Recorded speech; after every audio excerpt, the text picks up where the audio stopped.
expensive this shit was until like I really started like looking into like, yo, I need a professional mic. I need better mic stands. The setup that I have with the 2 headphones, 2 mics, 2 stands, and this was $1,000.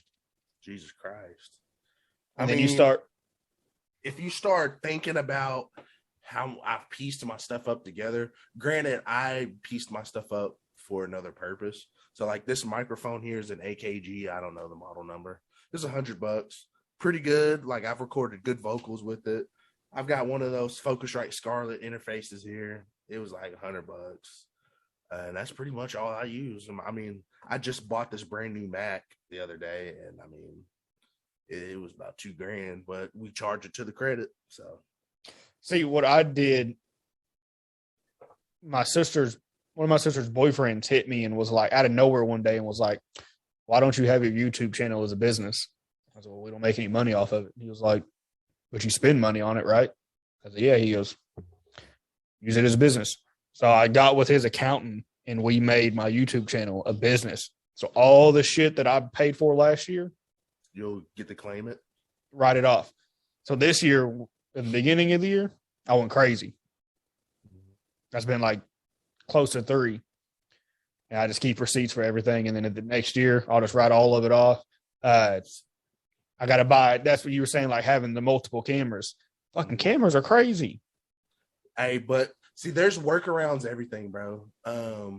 So, I mean, I don't know if you're a credit card guy. I mean, it's stupid to charge a lot of stuff on it, but I've done it and I'm doing it now. Like I've charged this laptop $2,000. It's $170 a month. I had to play a show. My first show I played a month or 2 ago. I didn't have an amp to play live.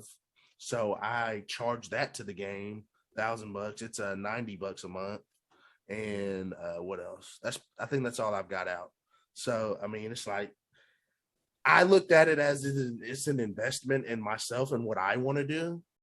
And most people would like my pops, you know, they look at it as, man, you're getting all that debt and all that credit. It's like, well, I understand that I can fuck myself up, but I'm going to pay it. And I've paid everything on time, you know?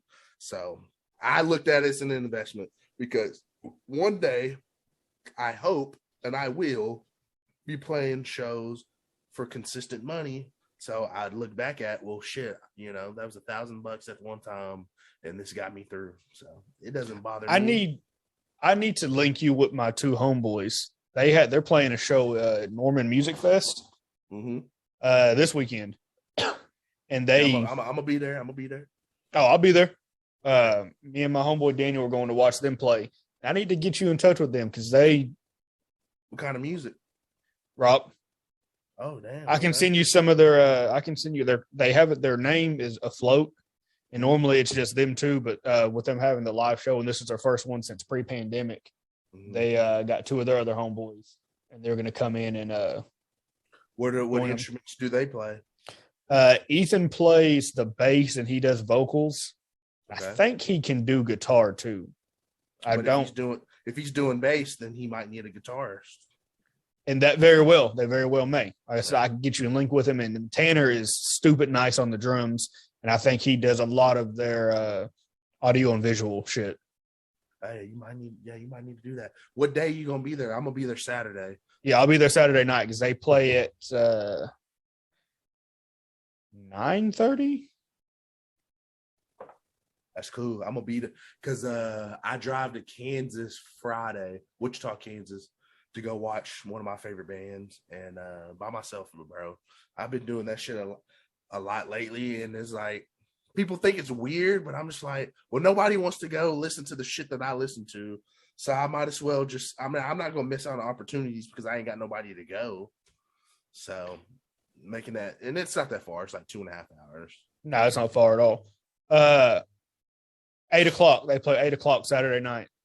Oh yeah, you gotta pay. I have no idea. I think I went one time and I think I just walked in. So I think all that shit is free. The Red Brick Bar, whatever that, I don't know the details. I knew that they were knew they had a show coming up. And then I did a podcast with Tanner last month. and he was telling me about it. And then I got with Ethan, and he was like, "Yeah, this is the day, this is the time." And then we have a mutual. Well, we're all friends, but my homeboy Daniel was. I was like, "Yo, let's go watch the show," and he was like, "Yo, I'm in there anyway." And so we're gonna link up, go, and we're gonna do it. And I think I think Ethan plays guitar. I don't know. Yeah. But I'll find out, and I'll get you in touch with them. Even if it's not like a joint thing, like you could definitely get some information and probably some shit on some shows, because they have been doing. I think they were like 5 or 6 deep in before the pandemic hit. Yeah, that's been this is the biggest thing. Like, I've been writing a lot of music lately, and my homie that's, we're a band or whatever, but he lives in New York, potentially might be moving back this summer. I don't really know, but then I'm thinking about moving to Austin this summer, just because, like, I've been in Oklahoma City a long time, and a lot of my friends then moved off and got married and shit. So it's just like pretty much me in the city. So I was just like, well, it's time for me to go branch off and go do some other shit, as well as living in Austin. I could, like, how I'm struggling to find people to play music with now, like living in places like Austin and Nashville, that's fucking easy because everybody's trying to do that. No, I think that'd be good, actually. And everybody up here is just so niche. Like, the Oklahoma City music scene is death metal and rap. That's exactly what it is. And they're both trash. Yeah. I mean, I have some friends that are good, like, in rap, but they're not, like, known, they're trying to get known, and but they ain't playing shows. So you got to get on the road, dog. You got to do it. It's like, because I feel like there's a lot of, like, I'm not one of the kind of people that, like, sit there and say, oh, haters this, haters that, because I think a lot of people make that shit up. I think a lot of people think they got haters and ain't nobody worried about you. So, but I would say, with that being said, I would say there's a lot of people in Oklahoma City that don't want to go support local stuff. You got a few people that are like, oh man, there's a local show tonight, because I'm one of them. I may not even know who the fuck is playing, but if I hear somebody's playing because I like live music, like, I'll pull up, But I feel like there's a lot of people in Oklahoma City that are just like, oh, they're just another person trying to get big. I ain't gonna do nothing. And then when they blow up, then they want to be like, oh shit, I've been supporting you since so and so. No, you haven't, motherfucker. Yeah, like, I got a list of, like, I know who likes my videos all the time, like, of my people that I know, and I know who don't. And the moment that I get to do some shit, the list is not very big. Let's just put it that way. Who at least supports consistently. Like, when I posted a picture of my rig at the show that I did a couple months ago, and I had all these motherfuckers come out and say, oh, we're proud of you. Congratulations. You're going to kill it. All this and that. But every time I post a video on Twitter, Facebook, Instagram, which I'm not a person that seeks and wants that kind of validation. I'm posting it not because I want my friends to support me. I post it because I want bigger names and other people to see me. That's why I post so much. Like, I'm sure I get unfollowed a lot, bro, on Instagram, Facebook, Twitter. Welcome. And I don't care. Yeah, exactly. Because it's like, well, fuck, I got to help put this brand out there because nobody else is going to do it. And I'm not a person, like, there's people that buy the Facebook and the Twitter promotions to make sure their shit get fucking put on there. I'm not paying that. As soon as I see the word promoted underneath it, I skip it. 100%. And there's a lot of YouTubers that, like, they get sponsored videos, which I'm not hating on that, because that's how you pay your bills and that's how you do that. But I just feel like there's a lot of people that when they get those those sponsorships and all that, like, it's not sincere. It's, I gotta say the right thing because I got paid or I got given the product to do it. And there's a select few people that I watch on the music scene that keep it 100, but I don't know. Like, I saw some people do a fucking sponsored ad for, like, this kind of like Tinder type thing. It's like, motherfucker, you just doing that because they fucking told you to do that. Yeah, they slid you a rack or two, and now you got to do this for a little bit. Yeah. Which again, that's how you pay your bills. Cool. It's just not for me. And like this one guy that I watch, he does like survival challenges, and like he goes and does like remote camping on beaches, like in the middle of nowhere. Like he'll straight up say, like, I'm not one for sponsors, but if I do it, it's because I believe in the product and I actually use it. Then that's how I would be. I was like, well, let me check it out first. Like, nah, man, I can't. I don't like this, and I don't think, and I'm not gonna put it out there. And then boom, it's over with. And some people that even will get the sponsorships will say, like, like they paid for this, but here's some other shit that I kind of don't like about it. I think there's a way of doing it without bashing the product. You can say, like, hey, this isn't the best. This could be changed. Then they this can be better. Yeah, and then they can improve on it because of that. But, whatever. But I mean, listen, that's cool though. That's cool though that you was able to change your shit to. So you got an LLC for your channel? Sort of. It's a DBA. It's the YouTube channel it's me doing business as that, and then that's just keep it bug. It's just nice to have that fucking write off. Oh yeah, to get some of that back. Get some of that back. 100%. It's that's all straight out of pocket. That's straight out of my pocket going into it, and you just start looking at, like, when I was looking at cameras, I could go buy $1,000 camcorder, but then I might need 2 of them. I might end up having to buy 3 or 4 of them. And I was like, it's crazy. And then I came across the website I bought this from. They've got a camera that shoots in 4K, $400. It's a whole kit, that a fucking like a stand it mounts to. You got to go up there and restart the video like every 30 minutes, but yeah. I can do that. You can edit that out. Yeah, just shave that part of the video off. 4K. Hey, 4K, $80 Walmart. And your videos look good. Yeah. Like the majority of that's my iPhone, bro. It's my phone. There's a dude I follow on YouTube that he shoots all his videos off his iPhone, and that shit looks like he has a red 4K camera. Yeah.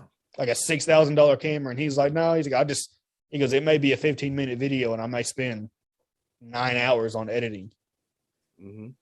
And that's one thing that I hadn't figured out. I hadn't figured out how to do video editing. I can play with it, but like to really get into it deep, level.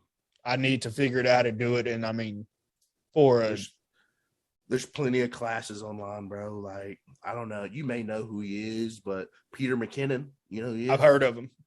He's one of the biggest camera video guys on YouTube, if not the biggest, and he has courses and classes on how to do that kind of stuff. There's an other guy I follow. He's like his YouTube channel is based on being a minimalist, and he has courses and classes that he does sometimes about how to grow your YouTube channel and how to make things on your YouTube channel that makes it, grabbable to the audience and stuff like that. So there's stuff everywhere, but the biggest thing that I've done is just fucking do it, and it's gonna be shitty for a while, bro. It's gonna be terrible. Like, I don't know how to mix music, so like when I post my videos and stuff on Instagram and all that, none of it's mixed. So it's like, if it sounds good, thank God, but then I'll sit back and listen to it. I was like, doesn't sound as good as I'd want it to. But that's one of them things I couldn't help you, and that's why I might get you in touch with my homeboys, because it sounds good. I mean, I put headphones. I'm not an audiophile to the point where like I can be like, oh well, this was mixed really fucking. I mean, if it's blatantly, yeah, but like some people can really be like, well, they didn't do this. They had the drums overlapping, and I don't know. I have an ear for music, but I don't have an ear for things like that, unless, like you said, it's blatant. Like, there's certain times in like because I listen to metal and hardcore music, so it's like I can listen to something and be like, okay, I think the lead guitar is way too quiet, or I would say the overall song itself is too quiet, and I got to turn my volume up in the car. Mm-hmm. And there's things like that, and that's my problem. I can't figure out how to get volumes to be how I want it to be, like on a final track. But I got a lot of audio homies up here that are producers and things that teach me little its and bits. But the thing is, they are rap producers, and the music I make is rock music based, you know. So that would be good to know somebody who does a little bit of both. And that's what I'm trying to learn, or like that's what I try to make my homies mix my rock stuff. I'm gonna get you in touch with my homeboy. I bet. Because when I went over there to like do the podcast, like he has like a whole setup and shit. Like his I don't know, recorder. I don't know what you want to call. I know the term, like I know what I'm trying to call it, but yeah. It's got like 12 XLR inputs. Like that's his audio interface, kind of like what I've got. He's probably got a mixing board. Yeah, like knobs. It's intense, and I was like, that's a lot. That's a lot to look at and not know half of what this shit is. And so if you there, I don't know how long you'll be there that Saturday night, but if you there, like I can probably fuck. Not even probably. I'm gonna fuck with him after the show, and if you there, like let me be the middleman. Yeah, let me middleman you in there, and they can help you out. They can help you out a hell of a lot more than I could.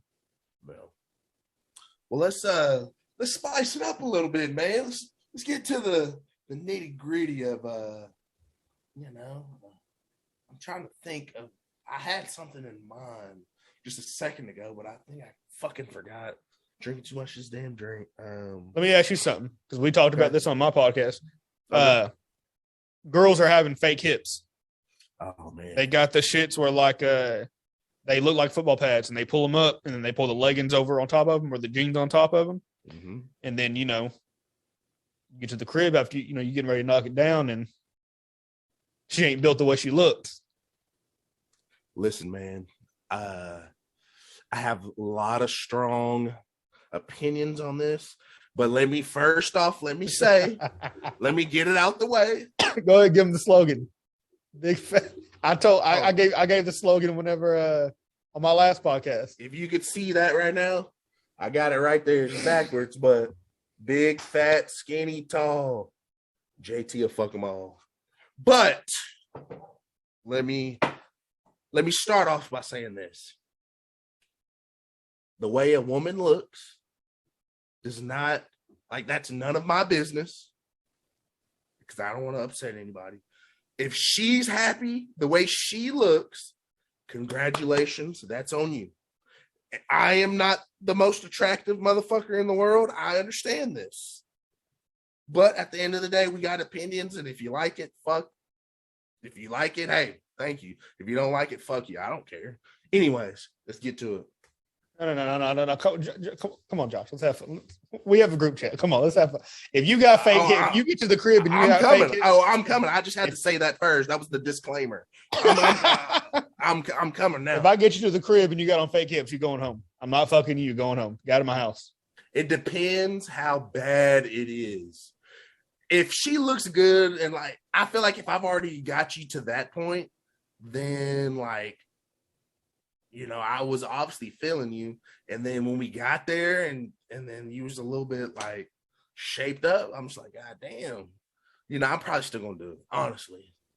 Let me speak for myself. Let me speak for me.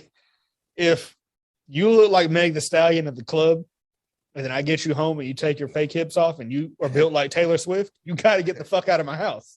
If you put it that way. Like, if it's that level of extreme, get out. What are we talking about? I'm trying to find my phone to pull this shit up, bro. I'm going to show it on the camera. Just get ready. Because that's crazy. Well, see, like, I was dealing with a chick for a while that, like, she, this was a couple years back, but she was bad, bro. I mean, 10 out of 10 on the scale. And I used to always ask myself, I was like, why the fuck is she fucking with me? Like, I honestly would ask that, because I was like, man, I was in college at the time. I was like 10 years younger or 8 years younger than her. And the deal that came about it was, I think it was because the people that she was used to wasn't shit. And then she found somebody that was down to earth and normal and wasn't in that street shit. And I think that's why she fucked with me, honestly. But I just always thought, I was like, well, what the fuck can I offer you? Being that much older than me, and like I was like trying to graduate college. But I say that to say she had went and got some work done. And like I was against it at first. I was like, yeah, you don't need it, but you know, but with all due respect, you know, Mexican chicks, you know, they got a certain body type. Some of them do. It's like squarish, you know. It's like, especially if they have chillins, bro. And like they hit 50 and it goes downhill. Yeah. So like, what she got done, it served her wonderfully. Like she was nice. Like it did what it needed to do. But then she started talking about she wanted to go get more done and more done. I said, you're going to end up looking like the goddamn Kardashians. You're going to be all ass and no legs. Mm-hmm.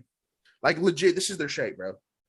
Boom, ass, and then dip to legs. Like, I'm like, nobody want that. And with all due respect, she's rich and they would never fuck with me. I understand that. But goddamn it, if I got something to say, and I'm saying it, their ass to thigh ratio is not good. But what the fuck do I matter? It doesn't matter what I think. But it's just, that's the way I look at it. Well, I brought it up, so I mean, fuck it, you know. Well, let me pull this shit up real quick. You know who she is too.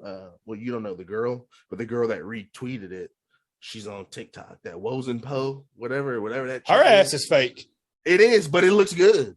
The way it was done really well, and I think it was the fat transfer, which I'm cool with.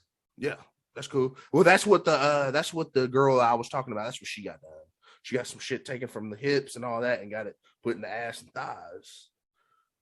Now her shit looks natural. Now you could tell. I guess you wouldn't be able to like. It's fat as fuck, but it doesn't look bad. I'm talking about that chick on TikTok. The one you talking about on TikTok? Yeah, that's the one. That's what I'm talking about. That's what I'm saying. It looks. I can see it. Let me pull the shit up, bro. There's no way that. And women want to be. This is the thing with women, right? Women want to be women empowerment. Women need to stick together and all this kind of shit. Like, we need more women to tell them, like, hey, that does not look good. Why did you get this done? You need to go. Why did you go here? Why didn't you do more research? Like, there's people, but there's people that are getting their ass whooped by Botox and plastic surgery, getting their ass handed to them.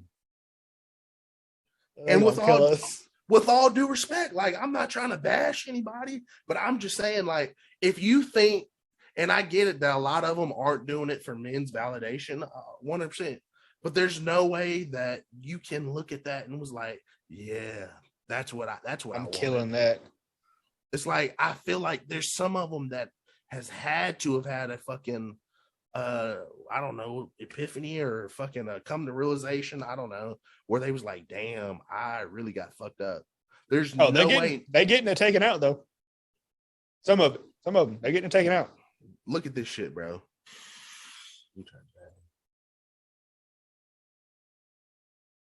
See, hold on. Did you send me that earlier? No. Look at this. Look at that. Oh, she got to kill herself.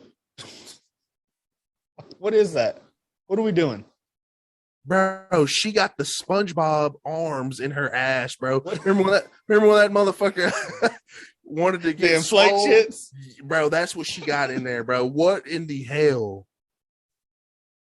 And yeah, one of her home girls got to pull her to the side and be like, listen, I know what you was trying to do, and I'm with you. But you look fucking nuts right now. Insane. But whatever. So to answer your question on all that, yeah, I have some issues with it. Like, I believe I've seen a lot of girls that got the BBLs and all that stuff that look great, that has turned their life around.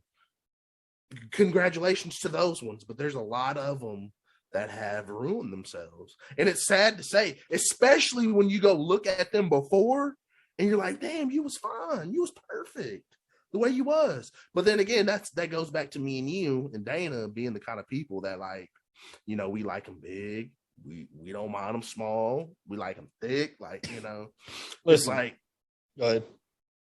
No, that's all I was gonna say. It's just like, you know, we were never going to be those picky guys anyways, to where I feel like there's a lot of men that aren't, no man wants a chick to go get plastic surgery. I don't believe that. So that is a insecurity thing for them. They paying for them fake titties and them fake asses. Dudes is paying for them. Titties, I don't give a fuck. No. I don't care about that. Like, you can have them. Let them sag. Let them sag. You can have them. You don't have to have them. You can be flat chested. Oh, yeah. No, okay, that's what you're saying. Yeah. Yeah. Like, and you could go get them done. But the ass is where I draw the line. Where, like, I feel like there's so much that you should do. And these motherfuckers are going overboard with it. But that's just me. Listen, I wouldn't if it was just like a one night stand, I wouldn't have a problem with any of it. But like if I gotta drive this car full time, I need to be all natural. I don't want fake tits. I don't want a fake ass. But like I said, I don't mind the fake titties because I'm not really a tit man, you know. When you had real like natural big massive boobs, it's hard. I feel like it's hard to get away from. There's this Deion Cole bit where he was, you know who Deion Cole is? Mm-hmm. He said, I don't want no woman with no real. I think he said that. He said, I want her to have two big old fake titties where they look like stiff rocks when you hit it and they just fucking swinging like that. So that I can hit it while she's standing on the windowsill and then boom, the bitch start flying away. It was something like that. I said that terrible. Well, no, that's my one. I don't want the fake, but I'm not against it. Women can do whatever they want. If it makes you happy, cool. But just know that like it would never happen. Well, and then that's the deal where they got the power to where they can do what they want, and I've got the power to where if we were vibing or something and I noticed, well, I can just be like, no, that's not for me, So she's got the power to do what she wants, and I've got the power to say no. People take rejection bad though. People don't know how to like, hey, you're just not my vibe, and it just be cool like that. It's like as if you called him a cunt or something. Can I get controversial for a second? Go ahead. It's a safe space. My door is locked. Okay. So we live in a time now, right? Where, well, we've always lived in this time, shout out to the ladies, there's a lot of men out there that are doing bad things to women. There's a lot of men out there that, if they get rejected, then he might slap her. He might hit her. There's women being raped for the fuck of it. There's women being killed for the fuck of it. I understand that. I get that. But I also think we live in a time where women are believed way too much. Right? So let's just say, for instance, and it's happened. Football players, basketball players, celebrities.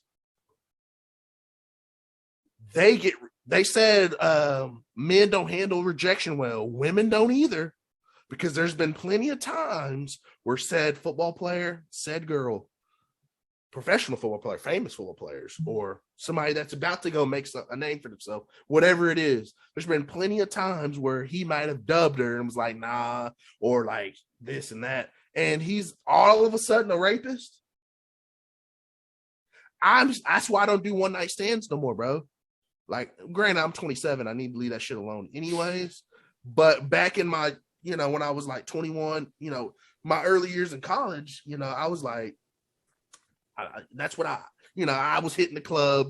I was hitting the bar. I was hitting the party to make sure I landed something that night. I'm not doing that anymore, because if I meet a person that all of a sudden, they're into me and I'm not into you, because like, what was it? No, whoa, this not what it was.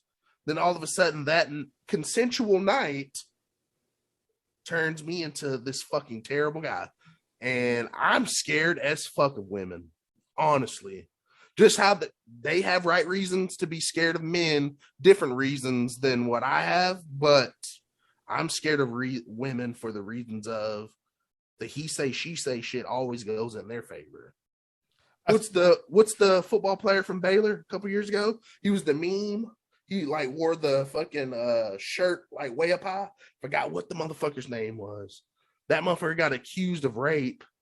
His name was Sean something. I forgot what it was. But he's the Texans quarterback. No, that's Deshaun Watson. But there was a football player a couple years back that was going to be like a top 15 draft pick. He was a defensive lineman for Baylor, and like you've seen the memes, bro. He was like this big, swole black brother, tats, and he had he wore like a crop top. Like he wore his jersey up real high that showed his abs and shit. You've seen the meme, and well, that brother got accused of raping a chick. And it comes out years later that she lied and made the shit up. Trevin Elliott? Let me see. Oh no, shit. Hold on. Just type in swole Baylor. Sean Oakman. Sean Oakman. There it is. That brother right there got accused of rape and ruined his whole career, and it come out that she was lying. You know, my thing is with this. Now, granted, there's plenty of men that have done it, yeah, and have got off. I'm not saying that, but the system is just fucked. There's innocent guys getting accused, and there's guilty guys that aren't getting what is due to them. So it's just like, where's the balance? I don't know. Where's the balance? I don't want to be in that predicament, so I'm celibate. My thing is when the accusation is always loud. It's real loud. It's all over the media. It's all over the news. It's everything. But then in the event that it comes out that it wasn't true or that she lied about it, you don't hear a goddamn thing. It's quiet. And I think the lie needs to be as loud as accusation was. And I think that they need to do whatever sentence he was looking at. If it came out that he did it, I think they should have to do it. Whatever he served and then some. No. Prison. That's what I'm saying. No, that's what I'm saying. Whatever she has to do, what he did, plus what he was sentenced to, 20% extra, and may even get more for defamation. Oh no, yeah, I'm taking you to court for that for sure. But let's keep it 100. You know, looking at me on the camera, you know, I may not look like I'm African American descent, but let's not get it twisted. My family's Puerto Rican and black, so we got double crazy. My sisters would have went and found that bitch and beat the goddamn hell out of her. The girl that lied, she got her ass whooped. My sisters and cousins, all them, they'd have whooped her monkey ass. Robin, if you're watching this, I know how you get down. I've ran into a situation where someone had to leave the premises really quickly because a car was coming in. Yeah, a car was coming in. Yeah, she got out of there in time because she was getting ready to have hands and feet put on her. But you know, whatever. But that's all I was trying to say is like, you know, I think that kind of got off topic because I don't know where we was at to transition into that, but yeah, no, it's not a safe space for women on a bigger scale, but I don't think it's that safe for men as far as psychologically and things like that. I don't want to have a conversation though. No, I don't think the law was set up. Nah, I'm not gonna say that. I'm gonna leave that one alone. Now, I know where you're headed, and I was gonna be like, yeah, let's just leave that alone. Hey, and let me go. I'm gonna say it one more time. I support women, and I understand that there's way more shit going on with y'all than the shit that I just talked about. But the shit that I just talked about is real, as well as the shit that's going on with them. That's all I'm saying. No, I've had friends that has got that happen. I was playing basketball in Western Oklahoma State College, which is in Altus, Oklahoma. Played ball there for 2 years. My first year there, met a lot of good people, good friends, all that kind of shit. I started off when I was out there, it was like I went home every weekend because I only lived 20 minutes, So I didn't go to this party. Thank God I didn't go. But I got a call later that night. One of our homies got arrested. I was like, what? And one of my other homies he's one of my good friends. He was in there with his girl, and the homie that got arrested was in there with this other girl. Well, her dad's on the fucking police force, or the chief of police at the time of Altus. So he was in there fucking her. And my homie was in another section of that room with his girl. Lights turn on. Oh, all of a sudden, homie raped her because the motherfuckers walked in at this party while they were in there. And so my homie went to jail for that. Luckily enough, the girl that was with my other homie, this is probably sounding stupid. The girl that was with my other homie had family and knew people that was in the joint there in Altus. So she put word to someone in there, I keep an eye out on said homie because he's innocent. Because, motherfuckers here, rape this, rape that. They getting your motherfucking ass. And apparently, I don't know if they did that, but he was in there getting his ass beat because of what was said. Yeah, and that was before word got in to protect him. That's before word got in to protect him. So I'm already, I think this was 6 or 7 months later. He gets out because she confessed that she lied. And I think she should do a year because. So homie was in jail getting his ass beat for no reason. Was a decent basketball player. Could have probably went and played, D2, D3 somewhere, To most people that doesn't mean much, but he loved basketball. So the fact that he got that taken from him, that I think that's bullshit. Oh no, you're going to do double what I did. So if it's 6 months, you go do a year, and I'm suing you for defamation, emotional stress. We going platinum. We going platinum. How do you live with that for? I guess that's a touchy thing. I guess it's not as touchy. If it happened, I get why people bottle that in if something happened. But if it didn't happen, how could you live with yourself knowing that you sent the motherfucker to jail for no reason? They do that as easy as they do going to sleep at night. It's crazy to me. I feel bad if I fucking there's been a couple times I walked into Walmart, bought a soda and didn't fucking pay for the motherfucker. Sometimes I'll be like, God damn, I hope nobody's seen that. I start getting fucking, looking around and shit. But I ain't sending a motherfucker to jail. No, that's again, it's essential. Luckily, I say luckily, I hadn't, to my knowledge, I don't have any of my homeboys that have ever been accused of anything like that. On one hand, the accusation comes out, I'm fully supporting her. Hey, listen, he did that. Fuck him. He a nasty fuck. Get him out of here. Oh yeah. But shit comes out that you lied. No, that needs to be as loud as the accusation is, and you need to do jail time. 100%. I think I have a question for you, but I'm gonna let you go. Oh no, I already forgot what I was gonna say. So go ahead. If it does come out, this is a touchy situation. I'm trying to think of how to word it properly. If you have a homeboy that can be aggressive, mm-hmm. and it comes out that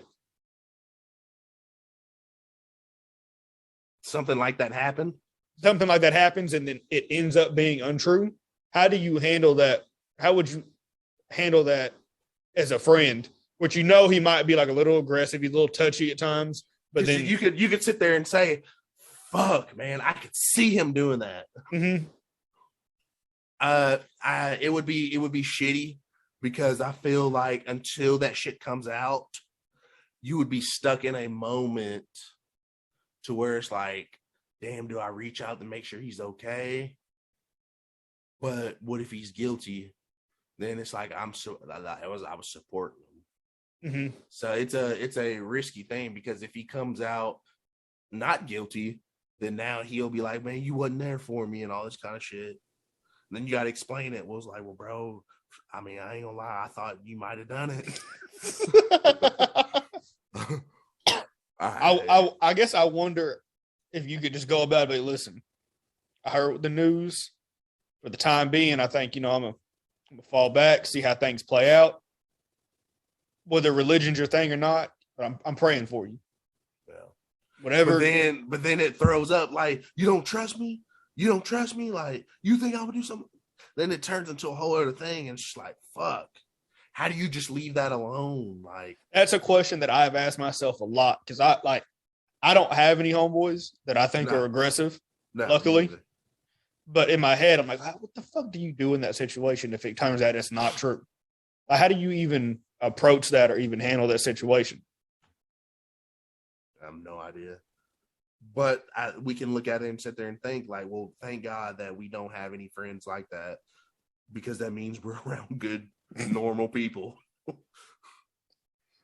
That's for sure. I don't see that any of my homeboys that I deal with. Thankfully. Hey, let's keep it a G though. Am I about to go into another controversial take? Fuck me. Who cares?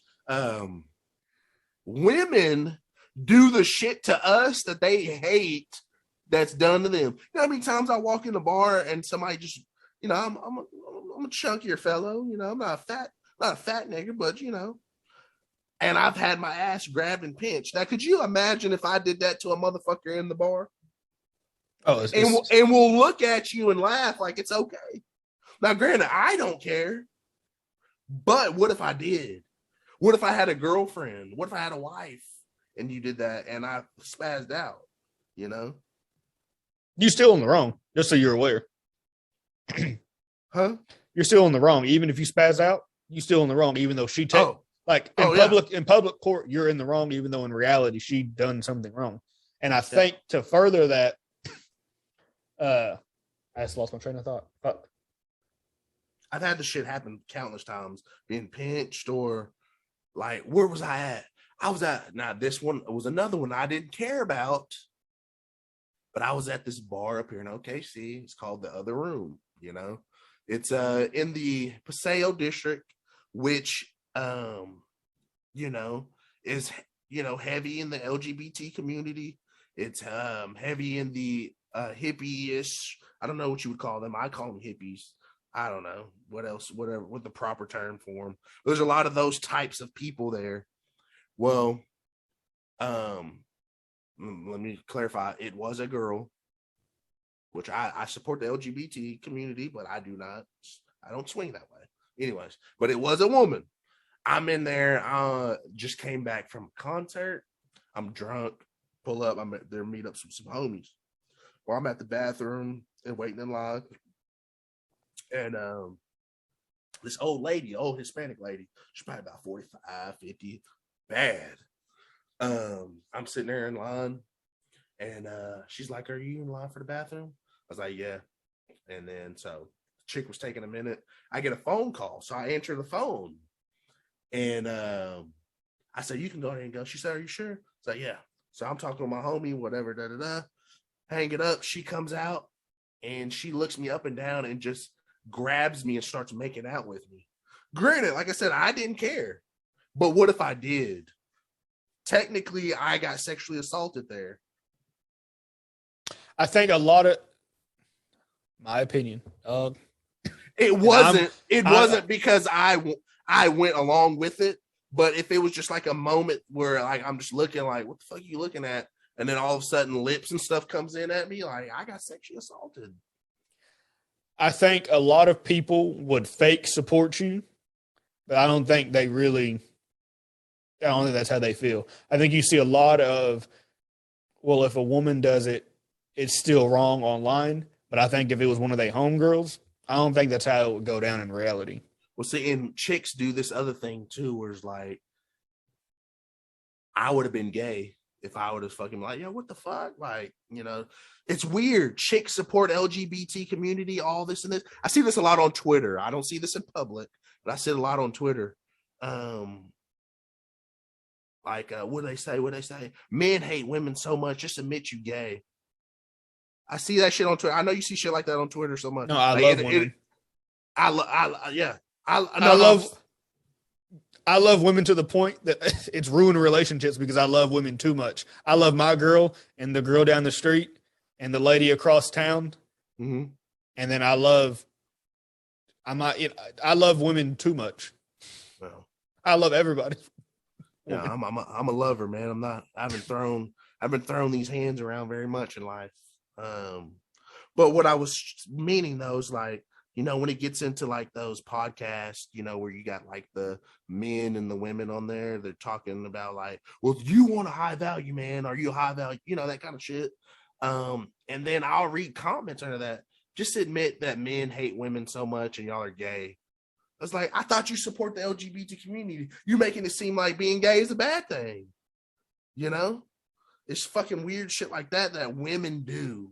They will say they support LGBT community, but then will be quick to call a man a gay if they get denied or something like that, you know? They handle rejection way worse than we do. Yeah. Because of how infrequent it happens. Yeah. It's way worse. It's like, you know, how could he do that to me? All of a sudden I'm ugly as fuck when you was just trying to ride the dick, bitch. Like, fuck out of here. I don't know. It's definitely I don't know. Maybe we probably gonna get canceled after this. Hey, no, the internet's not a real place. You can't cancel me. I take the Dave Chappelle approach. You can't cancel me. I don't give a fuck. Yeah. Not real. Hey, I tweeted this the other day. I was like, if you think about it, being canceled is not that bad. This was exactly what the tweet said. It said being canceled is not that bad because you have a lot of people unless it was illegal. Like if it was blatantly illegal, then yeah, cancel, you get the fuck out of here. But if it was just about something I said, which that's the majority of why people get canceled, is just shit that they've said. You will have a group of people that will support you just because they don't agree why you got canceled. Mm-hmm. So now you're more popular than you was before, only because they're trying to stand up to the cancel culture. Yeah, for sure. So I think that some people may have and can expand on that. Mm-hmm. Oh yeah, for sure you can. And let's just say you get lucky and throw some, like say you're an actor or say you're a YouTube creator or say you're even my route music person, and you throw in some, like let's just say like I got canceled for saying something and didn't do nothing illegal. It was just some shit that I said. Well, then I got the Republicans down the street and I got the conservatives across the hall and I got conservatives here, there. And I got the liberals that are like, you know, that is a little bit much. I don't understand why that happened. You know, I got all these people that are trying to combat and go against the people that are trying to cancel me. And then I go get lucky and throw a gem of a song or two in there in the middle of that. Then fuck, I might blow the fuck up. Yeah. No, that's the other thing is that you can't have a differing opinion than what the majority of society thinks. If it's different, you're wrong. And I'm afraid, and I had this conversation with Unique off camera a few weeks ago, and I told her, I'm afraid that we are getting to the point where you can't have an opinion or freedom of speech is no longer a thing, which, hey, look, in my opinion, as long as you ain't talking about like physically going out and murdering anybody, dog, I don't care what you say. You can have an opinion completely different than mine. It's okay to have an opinion different than mine. I think it's good that the right side, right wing, and the left, whatever it is, has an opinion. They should have a platform to speak on whatever they want. I don't have to agree with it, but as long as you ain't talking about going out and like trying to have people lynched and killed and murdered, well, here's say whatever you want. Here's the issue I have with the left and right wing thing, right? You got an opinion here and you got an opinion here. Well, how about we meet in the middle and fix both problems? or fix the problem instead of, well, I think it should be done this way.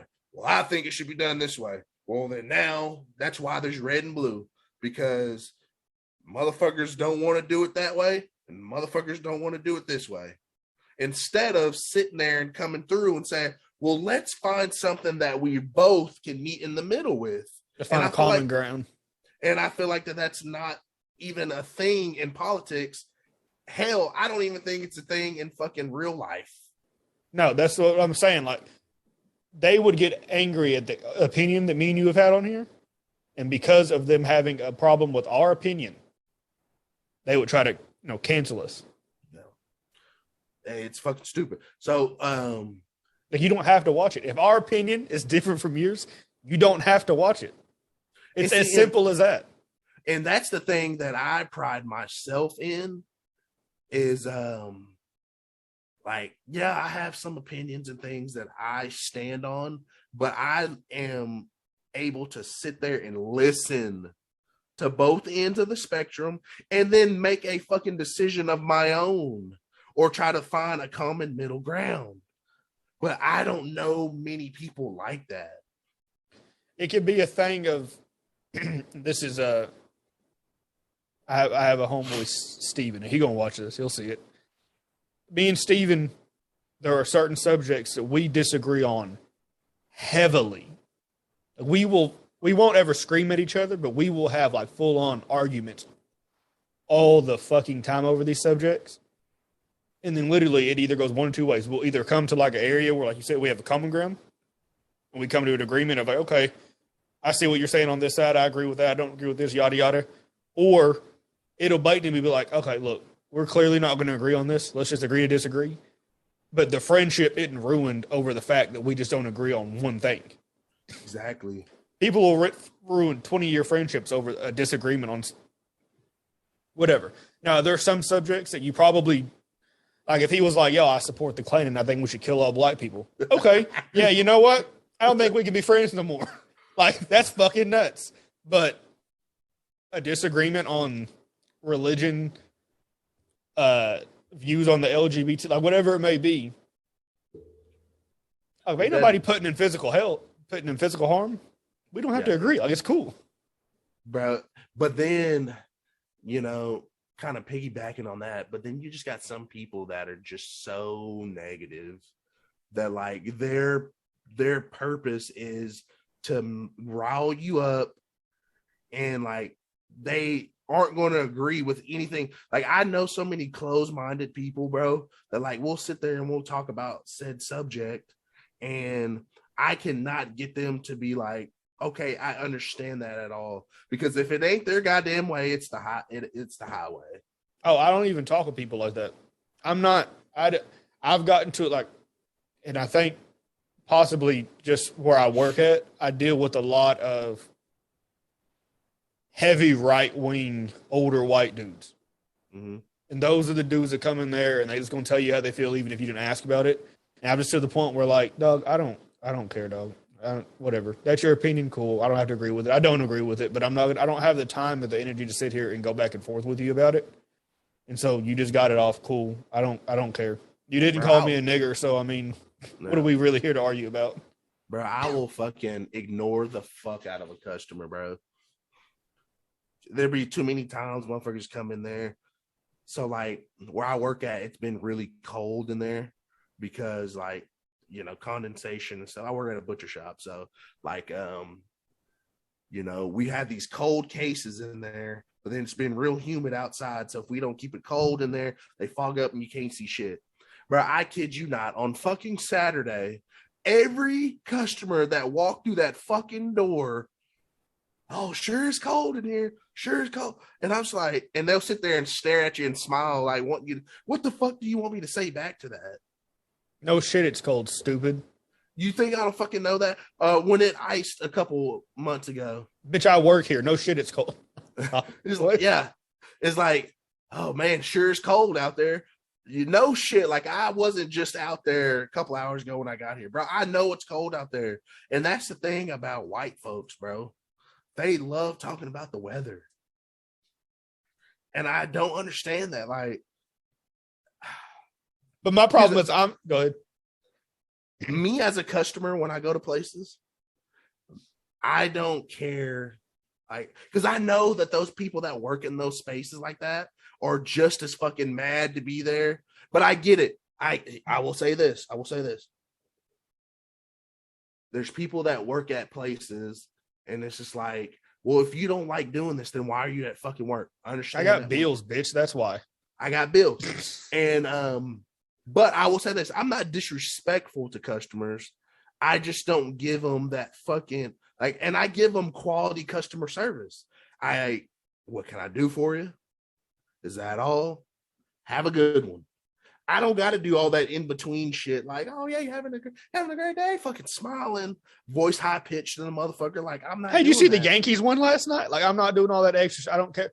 You come in. What's up? What can I do for you?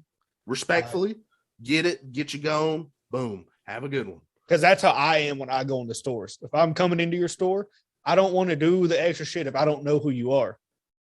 Because I know that they don't. Yes, I know how you feel. Bro, ever since I started working here, I don't go to any establishment an hour before close. No. Because I understand what is going on back there. They're trying to close down and they're trying to do this. I've walked in before and I was like, I didn't know what time they closed. Because, COVID, all these hours change, So I thought they closed at 11, but they closed at 10. It was 9 o'clock. So I thought I had 2 hours. I was like, okay, 9 o'clock, they close at 11. Boom, I'm good. No, they close at 10. I was like, oh, okay. Y'all close at 10? All right, my bad. Y'all have a good one. And they're like begging me to come back in. It's like, no, I work at a place like this, man. I understand. And I left. But nobody else. Like, I had motherfuckers that will walk in that bitch we close at 7. They will walk in that bitch at 6:59 and stay in there until 7:20. Oh, and listen. And be mad that we had already pulled cash and be mad that they got to pay with card. See, I'm the manager at my store. Let me tell you something. That store closes. The time on the window is 5:30. Them doors and that door is locked and the sign says close at like 5:27. I'm not. Oh yeah, we do that. Give a fuck what that sign says. Which we closed.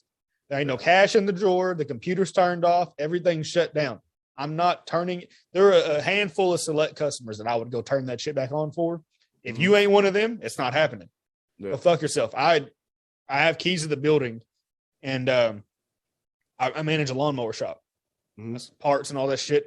And so back when I had a house, I live in an apartment now, but back when I was living in a house, I would go down there on Saturdays during the summertime, and I would use one of the fucking shop mowers and go cut my grass. Why buy a fucking mower?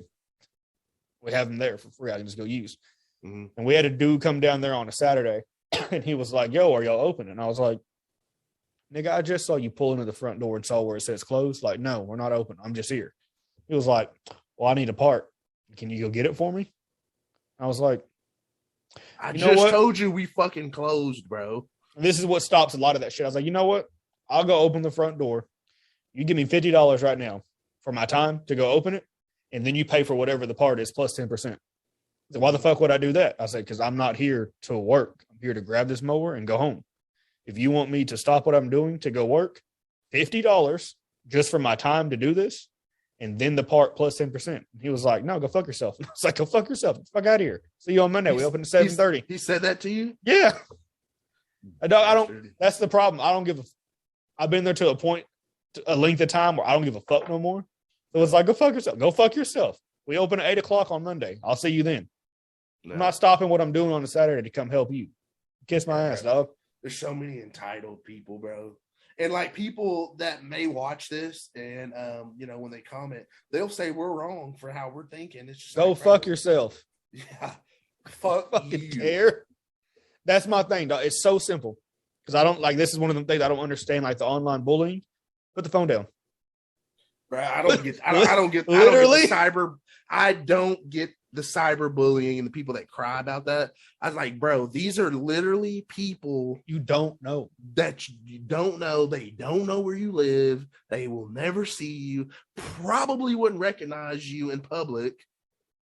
And like, You're killing yourself over this? You're going to rehab over this?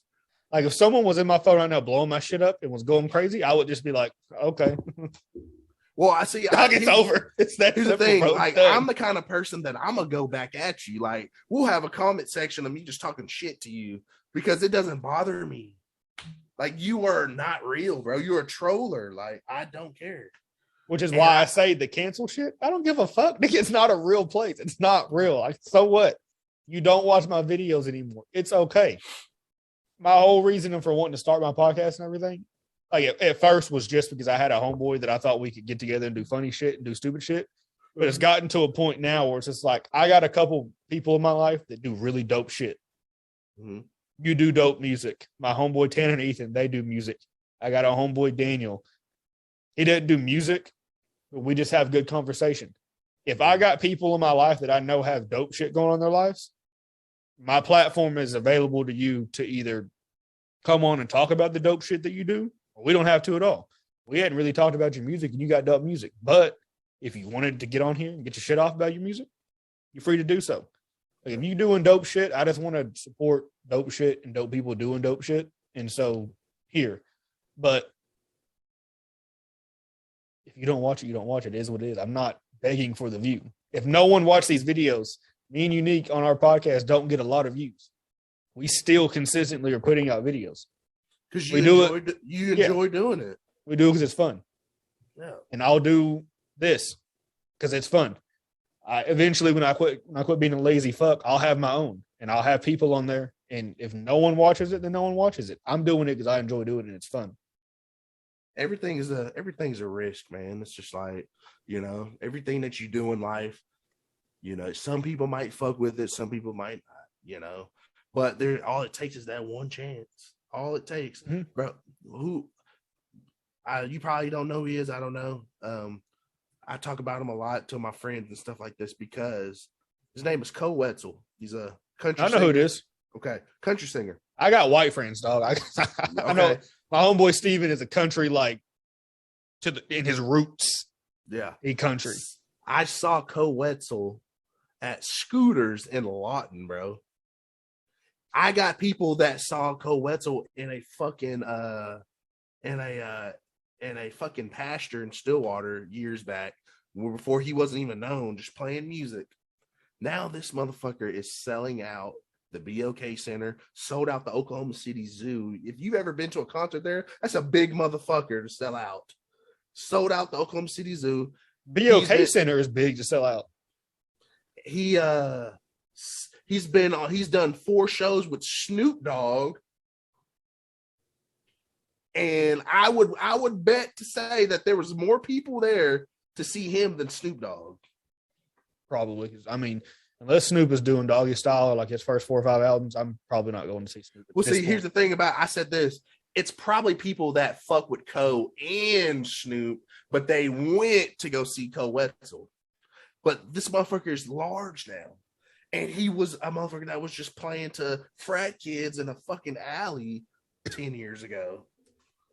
Just doing local shows. Now he's blowing the fuck up. There's a guy in his band that plays guitar from Carnegie. Now all you need is one chance. They're signed to Columbia Records. A drummer from a popular metal band, Fit for a King, quit that band to join Co Wetzel because he's going to be able to make some actual money now. So it's just like, bro, all it takes is one chance. I'm going to DM. I've been telling myself I was going to do this. I haven't done it. I've got a couple nice beats. I got a couple nice guitar bass songs stuff. I'm going to just fucking DM Drake and Jay-Z and people like that the same shit every day until one day, hopefully, one of the motherfuckers open it. It may say seen, or they might respond. You just putting yourself out there. I mean, and they may hate it, and that's fine. But I could say I tried. And it's kind of fucking crazy. It's like you're never too old to dream, but like I've been getting put in this position to where I'm like, damn, I'm 27, about to be 28, and I'm trying to chase a music dream. And I'm just like, damn, should I just fucking just chill and just do it for fun? But I'm not going to quit my job or anything, you know, to go chase it. Like, I'm going to keep my job, my income, but I'm also going to chase it at the same time. And then if it works out, it works out. If it don't, it don't. I think it can depend on what you want out of it. I mean, I don't really have a following. Like, I've played some guitar on a couple songs that are out, but they're, you know, the people that I've done it for, great music, but they're in the same position that we're in. They're trying to make it, you know? So I haven't even built up a following yet to start charging motherfuckers, bro. Like I don't think I have the right personally, which I've already been told that I'm wrong by all my friends that are producers, but like, I don't feel like I have the right to charge a motherfucker for my services because I am a nobody technically. I think I've always looked at people who rap as this. If you're going into it to get money, cool. The music will reflect that, though. If you go into it and that's your sole purpose for doing it, the music will reflect that. I don't know that those people will have longevity in the music business because you're not doing this from the heart. You're just doing it for a money grab versus go ahead. You say that, but I feel like the majority of the guys on the radio being playing in the club are motherfuckers that was like, man, let's make some money. Hold on. I agree with you. Longevity. And they don't last long. You know, that's why I'm saying. Hey, let me run into 10 mil one time. I don't give a fuck if I'm in this shit for 20 years. Look, hey, listen, that's nothing wrong with that. I'm just like, I'm a music snob in the sense that I had this conversation with my homeboy Daniel, where it's like he was asking me, he's like, have you ever tried to rap? And I was like, no, because I know I'm not good at it. I would never be like the people that I idolize for rap. I will never be as good as that, so I know I can never do it. I said, but to me, if I were to ever get into it and I took it serious, I was like, I don't care too much about the money and all that shit that comes with it. Of course, that's nice. That's great. Who doesn't want money? But it would mean more to me, people that I idolize as lyricists or rappers, to come to me and be like, yo, like, what you do? Like, you really nice at that. Mm-hmm. And to me, that, I don't give a fuck about the money and the fame. No. If Lupe comes to me and tells me like, yo, like you one of the best, fuck. Jay came to me and was like, yo, you one of the best at it. If certain people of a certain cloth that I admire and respect in that, to me, that would mean more to me than 100%. Like you said, man, like I make music that I like. If you like it, then that's even better. Because I don't want, it's just hard to say, like, you know, I personally don't like Lil Yachty. He's got a couple songs that I like. But in all, I think he's ass. But I respect that he got rich and make money off of this. Like, who else can I say? Lil Uzi Vert, bro, he was one of my favorite rappers. But there's this thing that celebrities do. And I don't know if it carries over to acting. I don't know if it carries over to whatever else. But in music, there's a thing that people do when they're like not heard of, but they're getting a little bit of publicity. They're fucking nice. But the moment that they blow the fuck up, then like they're ass. And Uzi was that for me. But when I first heard of him from SoundCloud, this is back when SoundCloud was the time where that's where you found people. I don't think it's as popular anymore, like in that aspect, because social media is taken over so much. But he was so nice to me, and like the first mixtape or two was cool, but then he just got ass to me, and I'm just like, bro, when you wasn't nobody, you was dope. You was just out there just fucking having fun, and now that you famous, it's like you're just trying to make the same music that everybody else is making so you can stay in that relevant realm. Do you think it's a loss of drive? You know, you took your whole life to get to this point, and the music reflects the passion and the love that you've had for it. And then once you got it, then all of a sudden it's difficult to maintain that when you're making 30 million a year, it's difficult to maintain that same drive that you had when you were getting 500 a show, and then 400 of it went to travel and paying for hotels and all that shit. Let me ask you this question. Did LeBron James get worse when he got his fucking big money? No, but I think LeBron's an outlier. I think there are outliers. Kevin Durant, did he get worse? Steph Curry, did they get worse when they got those but, big No, Kyrie I'm with Irving? you. But we're talking about the top of the top. Okay. Drake, I mean, depending on how you want to look at it. The music, I think the music has suffered, but clearly the majority of the field doesn't think so. But Kendrick, music's still good. J. Cole, the music's still good. But I think there are some artists that you could look at their first projects or even the first album, mixtape, whatever, and they're great. And then all of a sudden, like you said, Lil Uzi, you got the money and the quality's got down. The quality is down. I don't think it's a lack of drive. I think it's the fact that they're trying to make this music that they can sit in the middle of and still be relevant. But I think that is the reason why they aren't relevant, is you're not doing what you want to do. You're doing what you think society or the perception of what your fans would like you to do.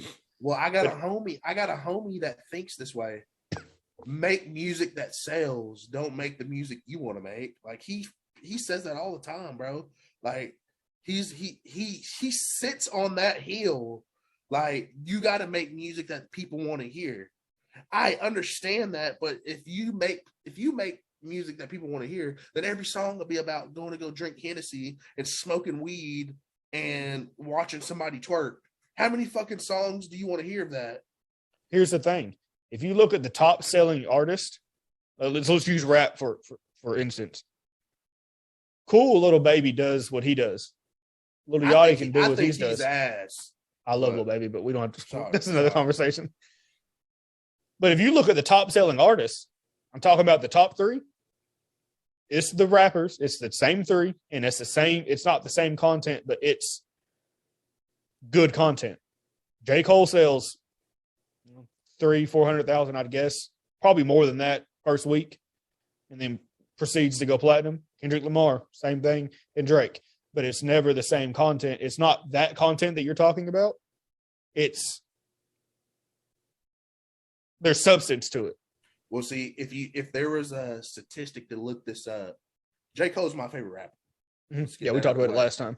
The majority, I would say, of Kendrick and J. Cole's listeners, they come from two things.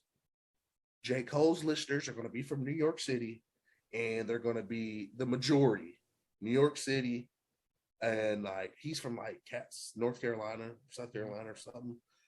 He's going to get those listeners 100%. But then it's going to be the older crowds. Kendrick Lamar is going to get the West Coast and the older crowds. Kids, young kids, Gen X, whatever, Gen Zs, they don't want to hear somebody talk about real shit. But that's why their artists don't last. Because eventually, let me say this. I don't but mean those guys think, those Gen X, the motherfuckers that are like 23 and younger think that J. Cole's ass, bro. I've seen it on Twitter. No, I see it too. J. Cole is ass. Nobody wants to hear a story. They don't want to hear him say shit about the way that you are. That's what it is. But here's my thing. The artists that they enjoy that because they're making music for, like, if a 23-year-old is happy with Lil Yachty, it's because Lil Yachty's making music for a 23-year-old. Cool. In 10 years, does that music sound the same now that you've grown up and you've aged and you've matured as a human being? I don't think that music will hit the same way in 10 years as it did when you were in college at 23. Whereas Cole came out making quality music with substance. You can still go back and listen to J. Cole's first album. You can listen to Cold World, and it's still as good as music can age, but the content, the quality behind it is still as good as it was 10 years ago versus today. Well, and I mean, you think about what J. Cole talks about in his songs, right? You think about what Kendrick talks about in their songs, a lot of these guys now, they'll talk about what's the fucking, are Yeezys going to be fucking popular in 30 years? Who knows? But like you hear old shit like that in their songs, like the new Yeezys, the new Balenciagas, or whatever's popular that's out now. In 30 years, when you hear that song, none of that shit is going to be in style anymore. Or like nobody cares about that. Like, but when you go back and listen to J. Cole, one of my favorite projects from J. Cole is not one of his albums. And I love J. Cole. My favorite project from J. Cole was Friday Night Lights. Mm-hmm. And it's aged beautifully. I could listen to that every fucking day because everything he talks about, besides one song he's like, I'm coming home for the holidays. That's talking about when he was in college. That is the only song on that album that reflects back to a time that, but you think about it, that makes me, that could make me think about the old times when I could be sitting there driving on a fucking road trip to Kansas Friday and I hear that song come on. I was thinking, man, I remember that one bitch I used to go back to Tipton and hit on when I'd go home on Christmas break. Like it could give you that nostalgia to think about shit like that. Or, this was too deep for the intro. He said, what's that lyric? He said, fuck me, I forgot the song. God damn it. I used to know where I did that shit in a drama. I did that whole song in a drama class one time, and I had the teacher going fucking crazy. He thought that shit was, he was over there like, he was over there making a face like, that's a good line. And I was fucking cracking up because there was only one other black dude in the whole class. And he's like, bro, you got the teacher up there. He's an old white dude. So you had him up there really fucking with some J. Cole. But I mean, I think the best way I've heard it put, Royce da 5'9" said it on a song on his album, The Allegory. He said, everybody talks about owning their masters, but if the music don't age well, you own 100% of nothing, because in 10 years, whether you own 100% of it or not, if it's not worth shit because it hasn't aged well, no one's listening to it, then so what? And he was like, focus on the quality and not, how many albums you sell and all that. That's facts. And I mean, so I don't know much about the music industry, but I will say this. If me and my music stuff ever blows up, I am never signing a record deal. Keeping it independent. I'm staying independent because there's a band that I listen to now. They're called Chon. They're instrumental guitar bass band. They're fucking good. Well, they signed a bad deal when they were they're like 30 now. So they signed a bad deal when they were kids, and their record deal is like not up yet. I think it's about to be. Bro, they've made no money from touring or merch. They probably, because the record label's probably gotten a 360 deal where they're getting a bite out of every single thing that they do, and they probably own their likeness. If you can get past a lot of I enjoy it just because I enjoy it, but Joe Budden's podcast, there's a lot of bullshit on there, but with him being in the record industry, rap industry, and then him getting out, he signed bad deals, got out of his record labels, got out of his publishing deals, got fucked around for several years. Back when it was Rory on there, little white dude, he worked for a bunch of record labels, so they have insight of the industry. Mm-hmm. And getting them, and then their engineer that does their audio, Parks, he is an audio engineer and he does all that. You learn. I learned a lot about the industry and how the inner workings of shit from that podcast whenever that grouping was on there, and it's fucked up. That shit is fucked up. And the way that they talk about how their contracts are written up, I mean, you could go get a lawyer who's done 8 years of law school, pass the bar perfect, and they would have a hard time understanding the jargon and shit of how they've worded it and stuff. Yeah, I mean, like, these guys pretty much just signed a deal to make sure that they were popular. That's pretty much all they did. Like, they were 15, 16 years old when they signed the deal with this record group called Sumerian Records. And basically all they got out of it, which wasn't a bad thing, but basically all they got out of it was the publicity. But they made no money. So, like, they've kind of been vacant since COVID started. Like, one of the guys deleted their social media. Like, and they haven't put out an album in a long time. And it's because I think they're trying to hold out and wait for their contract to end. But I don't think that's how that would work. I thought you got like certain amount of albums that you got to put out within a contract. Unless theirs isn't that way. Varying on how it's done, I mean, they could have gotten in advance and you have to recoup. And if they haven't recouped, then you don't. Well, fuck, they ain't earned get any money, so they don't owe them anything. My biggest thing on it is, so when you sign a record label, when you sign a record deal, let's just say, for instance, I think they mentioned this on the NWA movie, but let's just say, for instance, they give you $450,000 to record this album. You have to pay them back that $450,000 first before you make any money. Yeah, before you make anything. I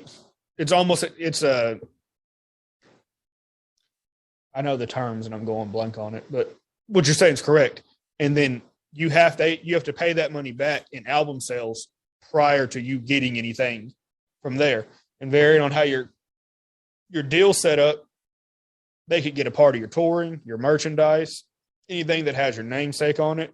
A lot of record labels will sign you to their publishing company, so they get a piece of your publishing. Like if they use your song in a commercial or some shit like that, and you get paid for it, well, they get a part of that because we middleman the deal.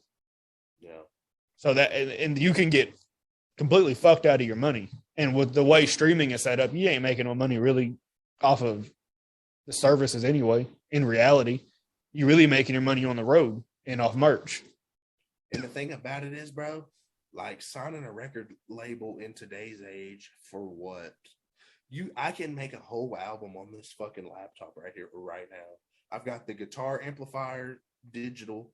I've got Logic Pro X. I got the mixing and all that shit on there. You don't need a fucking record deal. Now, granted, if you don't know how to do it, you might got to learn. Or you, instead of paying a motherfucker $1,200, you can go find a motherfucker that knows how to do it in his living room for $500.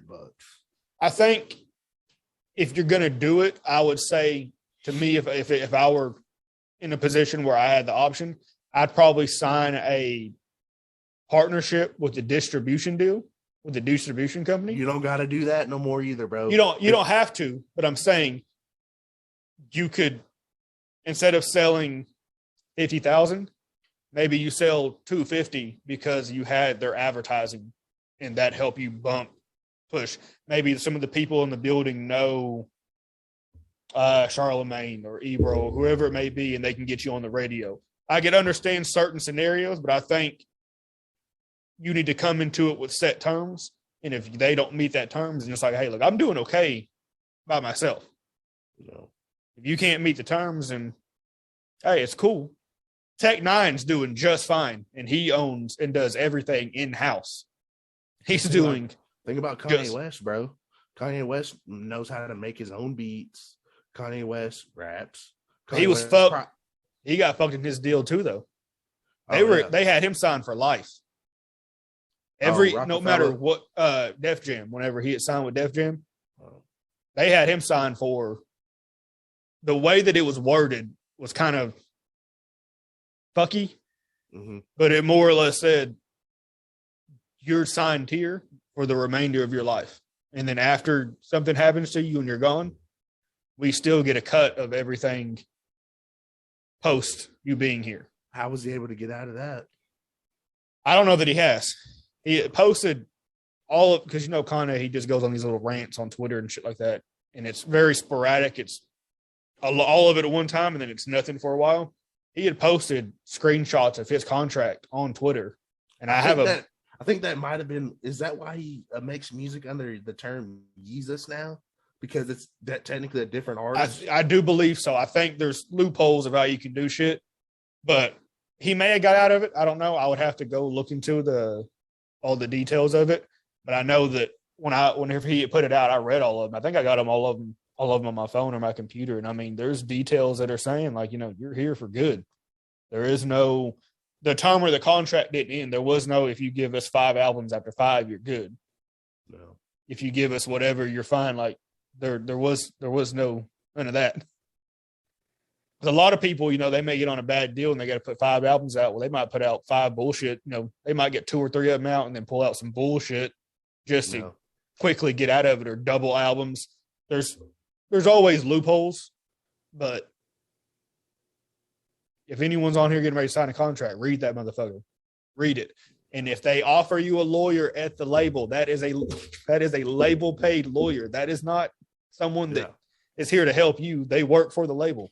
No. You need to go and find someone separate that has no affiliation or ties to whatever label it is that you're. All that shit is scary, bro, because it's there's a lot of you think that you're doing something big and good for your career, but you're just potentially signing up to get fucked. Mm-hmm. And they don't care. No, they don't care. And the shittier part about it is, let's say you do go independent. Like one of my favorite bands, they're another instrumental based band. They're all in-house. Like he runs he makes the music from all the guitars. Like he does everything. And then he hires like a real drummer to come play the drums. And then he hires a guy to play the bass. Well, apparently they've all kind of like came together and formed that this is the set band.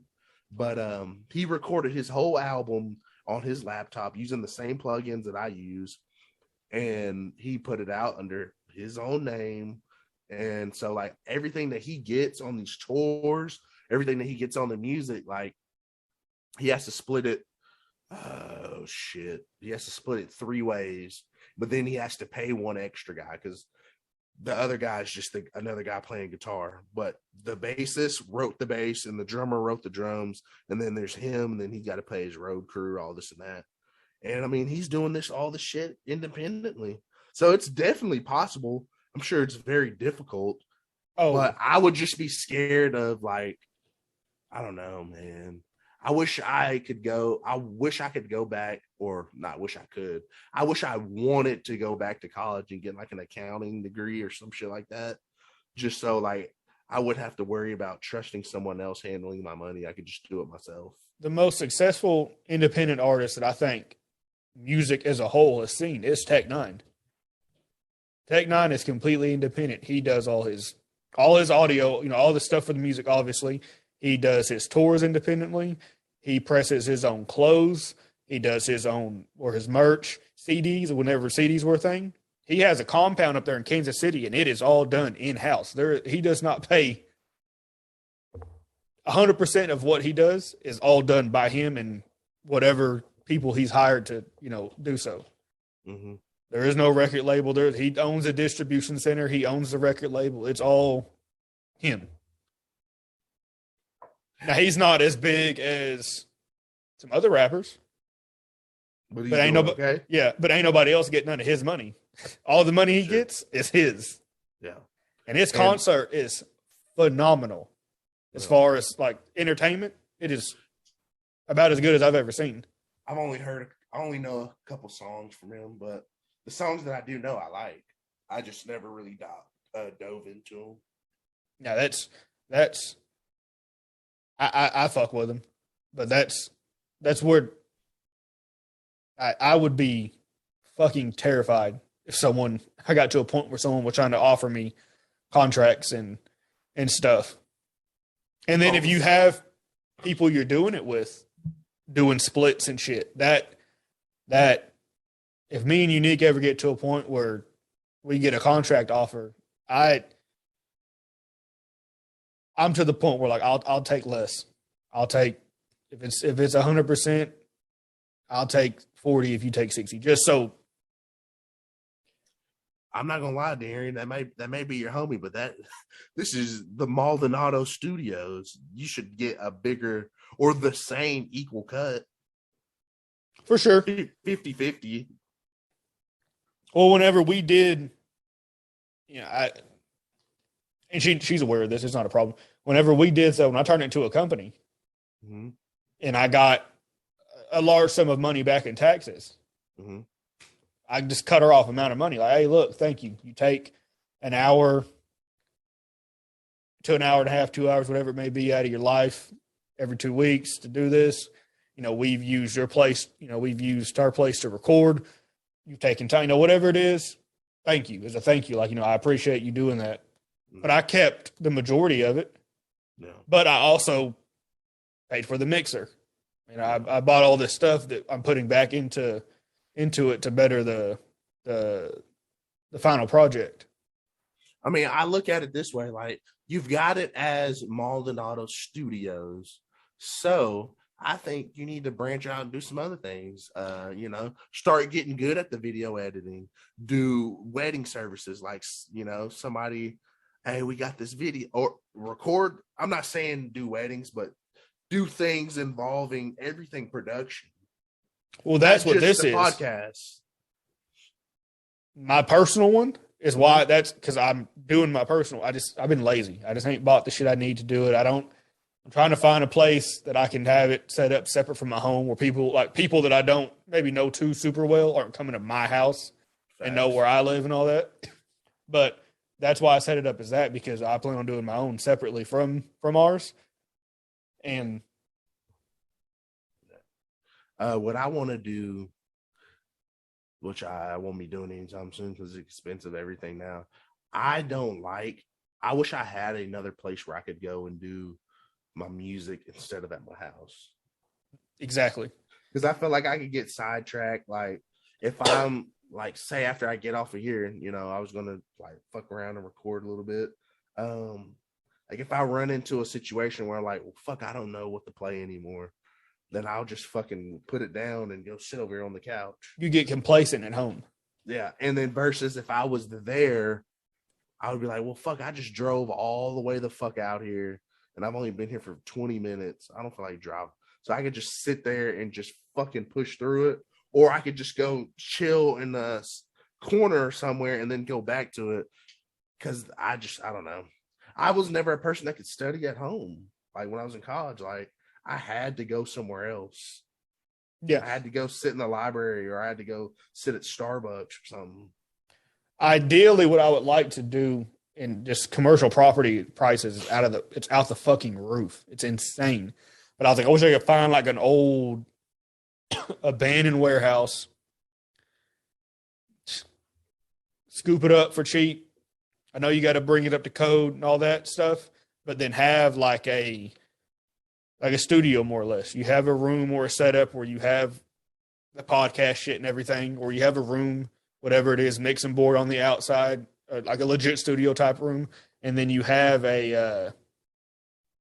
like a loft area or like a lounge area where, I got TVs in here. We can legit chill here. I got a kitchen. Your cool down area. Yeah, a pre or post, whatever it may be. I got TV here. We can order food to here. We can sit here and we can do audio processing, post audio processing. We can do editing on the computers and everything while I have a space where my homeboys can come and kick it. And I got TVs, I got internet, I got a kitchen if we want to cook and shit like that. Like that would be some ideal situation where, because I'll get lazy, like you were saying. I get here, I know I need to, edit video or something like that, and it's like, I'll do that shit tomorrow. I don't want to do this shit right now. No. Almost for a place where, like you said, I've driven 20 minutes, 30 minutes, whatever it may be. I'm here. I got to do something. It's a waste of time if I don't do anything whatsoever. Even if it's something minute, I done something. Yeah. Well, hey, I was about to say, you said you live in an apartment, so do I. I'm looking to, whenever I move, like I got a couple places that I'm looking to move. I'm either staying in OKC, but I'm gonna get a house, or going to Austin. I'll probably have to get an apartment there. But then I might move to Durant, Oklahoma as well, and I would get a house there. And bro, I seen the shit on fucking TikTok where you could go to Home Depot or Lowe's and rent and buy these fucking I don't know what the fuck they are. They're sheds, but they're like not sheds, but you pay like $200 a month for them. So that's your rent there, $200 a month. Then you just go get some fucking solar panels put on there. And my homeboy, I think it's what my homeboy Tanner's doing, where he's going to build or have rent, whatever he's going to do, put a shop at the back, because they have a house him and his wife have bought, and they're going to put a shop or something on the back of their backyard. No. And that's what he's going to have, where he's going to have his studio for their music and everything. Because like I said, he has a band, he has a rap group, and then they do a podcast as well. Mm-hmm. And he's going to put everything there. They're going to do that all there in-house, separate from, because they do it at their home. Mm-hmm. And then he has, something separate where while it's at home, it's not at home. Yeah. And some of those, bro, there's people that are buying those and moving into them. They're like tiny homes. I don't know that I do all that. But I'm not gonna lie to you, bro. If I can, I'm thinking about doing the van bus life thing. Honestly, it's cheaper, and I don't have kids. I don't have a wife. I don't have a girlfriend. None of that. I just got a fucking dog. She can fucking come with me, I follow a lot of people that do that shit, bro. And like, yeah, it's not ideal, but it ain't bad. Like, if you can find you a remote job, or let's just say the music shit starts working out to where like a session artist, where it's like, hey, we need you to throw some guitar on here, $300, $500, $1,000, whatever it is, and then be a session player. Like, hey, we got a show in Houston. We need a guitar. Can you do it? Yeah. Well, I just whip into my house and fucking drive to the show. And you're not paying for hotels. Living on the road. I'm not mad at that. I want to do it, but it's expensive to get into it. That's the only issue. Like, I guess I could source all the materials. That's why you start a business and write it off. Yeah. Get a business credit card and pay for it that way. Just buy me a fucking $50,000 Mercedes Sprinter and just find some Mexicans that'll fucking put all the shit together in there for me. I got some cousins that did that shit for a pack of Coronas. That's what I'm saying. I said I was going to take the shit to Tipton and get fucking Jesse to do it. Not Jesse, but what's his name? I know what you're talking about. The motherfucker that stay on the corner. I know exactly what you're talking about. The Rogers. What his fucking name is? Fuck, I don't know. I can't think of it, but I know who you're talking about. Stays right on the corner from them apartments. Mm-hmm. Get that motherfucker to just get him a 30-pack, and he'll fucking insulate and put all fucking everything in there for a couple $100. Oh, for sure. So, but I mean, that's just the thing I'm thinking about right now. Because I gave myself a time frame. If I ain't got kids by 30, I ain't having none. Because I don't want to be 50. What is it, 30? 50 and they graduate. Close to 50. I don't want to be 48. Which ain't old, but I think it's old. I think when I was like a couple years ago, I was like, "Yo, I need kids, B. I want to like." When I was like 25, I was like, "Shit, I should have had 2 of them by now." Like, I ain't trying to be mad old. And then the girl that I was dating at the time, she was like, "Look, I'm going to school. I'll get out of school whenever you turn 30.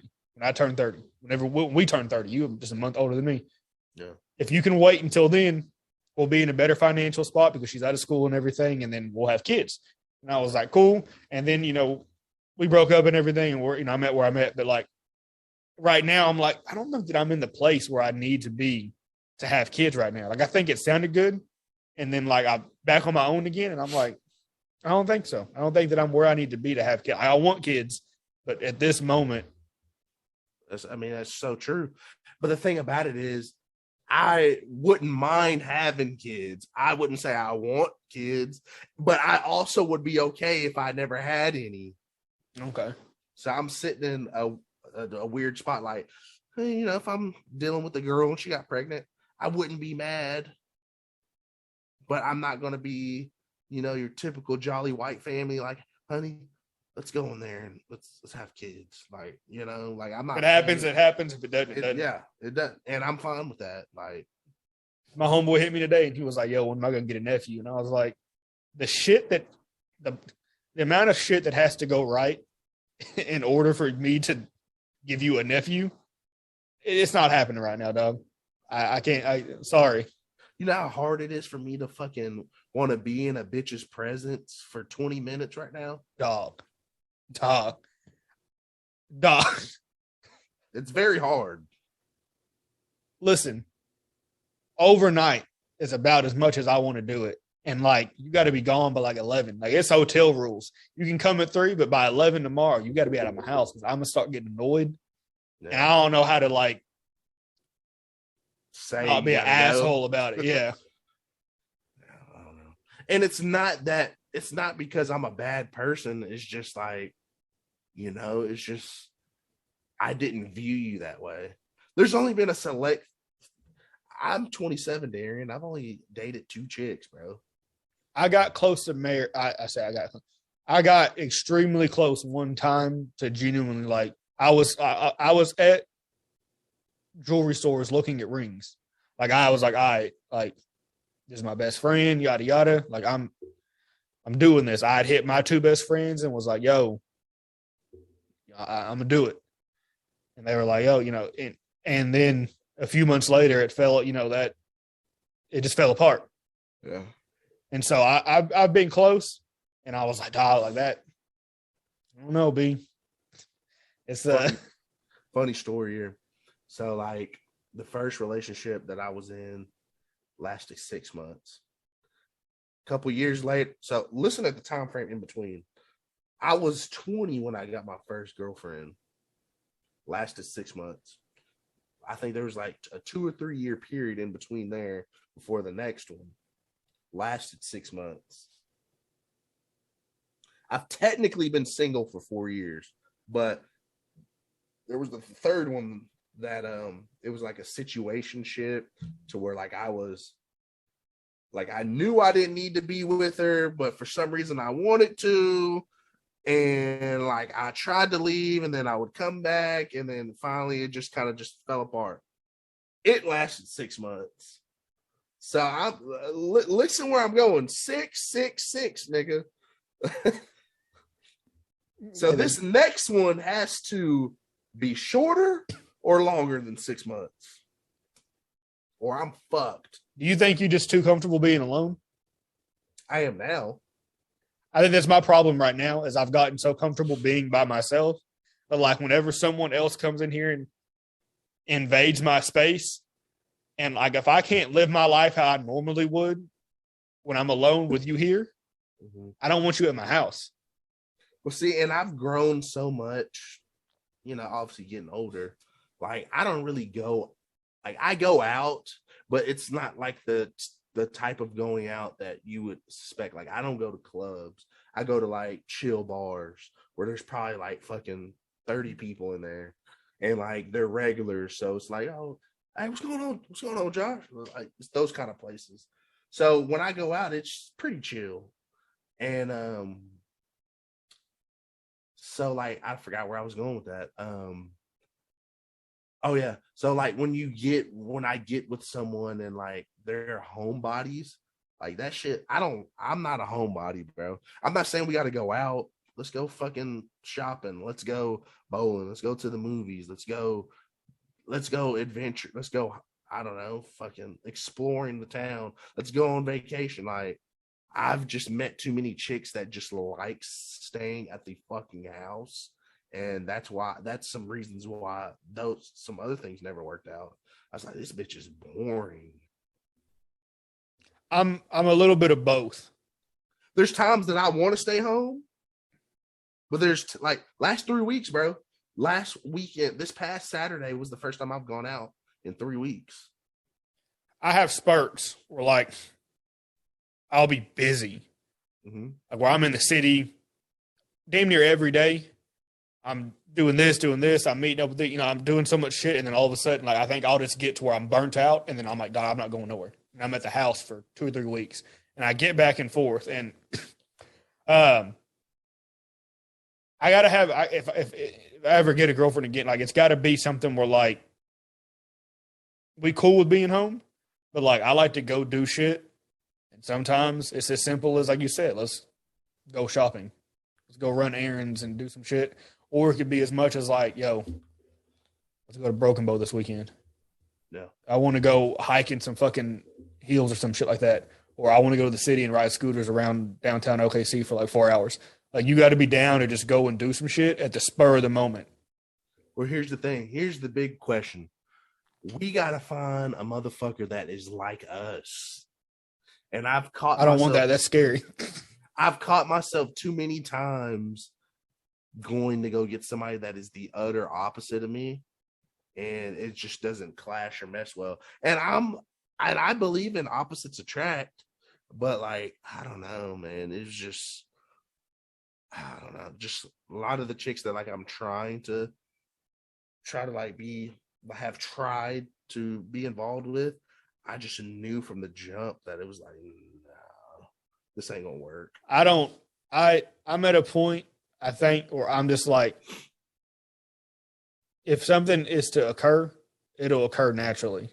That's me. I don't want to go and chase anything at this point. I like when I was freshly single and everything, like single, I was like, yeah, like I'm trying to this and that. And then it got to a point where, okay, look, this ain't work, whatever, if it happens, cool. But I'm not, my other issue is I don't go anywhere like to go. Like I don't go places where people would be at. Mm-hmm. Like if I go grocery shopping where you might go meet a girl grocery shopping, I'm going at like 11 at night. I don't want to be around people. I don't want to deal with the public. So I'm going whenever there's no one there. I don't go to clubs because I don't drink or I don't smoke. So I'm not anywhere there. And then if I go out to eat, like I'll go alone. I do a lot of shit alone.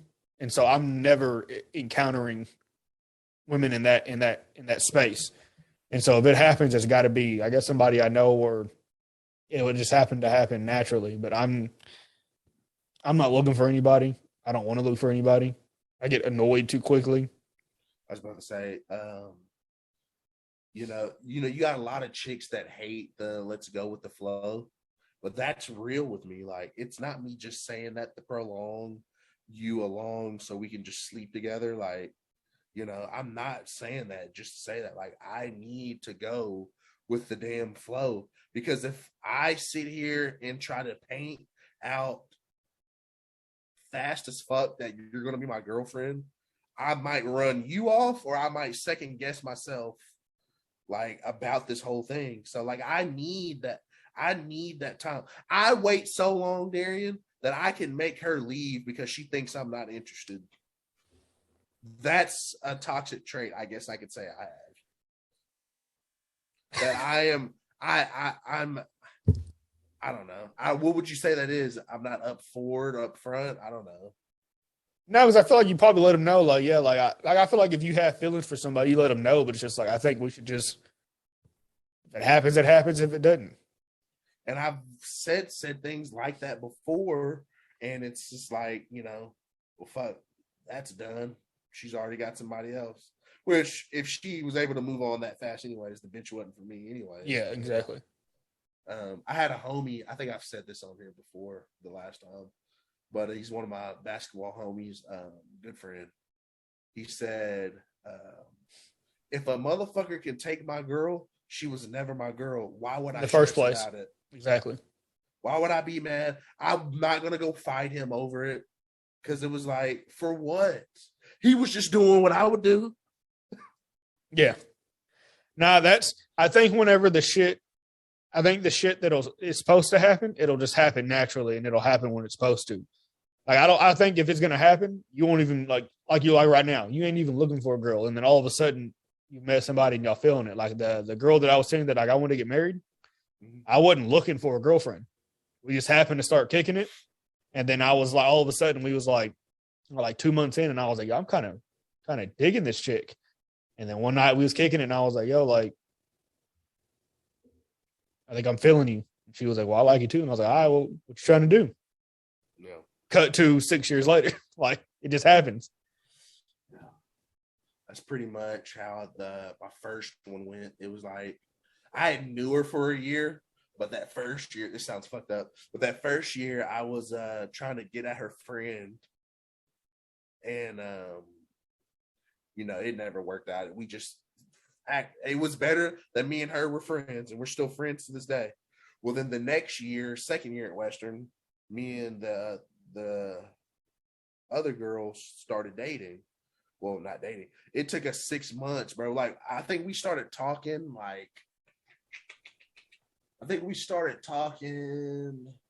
it wasn't 6 months, but I think we started like letting each other know I was awkward too back then, bro. Like I was super young, like shy as fuck. Like I was like 20. And at that point, I ain't never had a girlfriend, bro. It was so awkward. Like I was an awkward motherfucker, bro. I ain't gonna lie. And you know, it goes by. You know, we started hanging out a lot during like Christmas break. She was driving from Altus to Tipton, bro, to come pick me up. And then driving home, like she would come because I didn't have a car at the time. She was driving from the A to Tipton.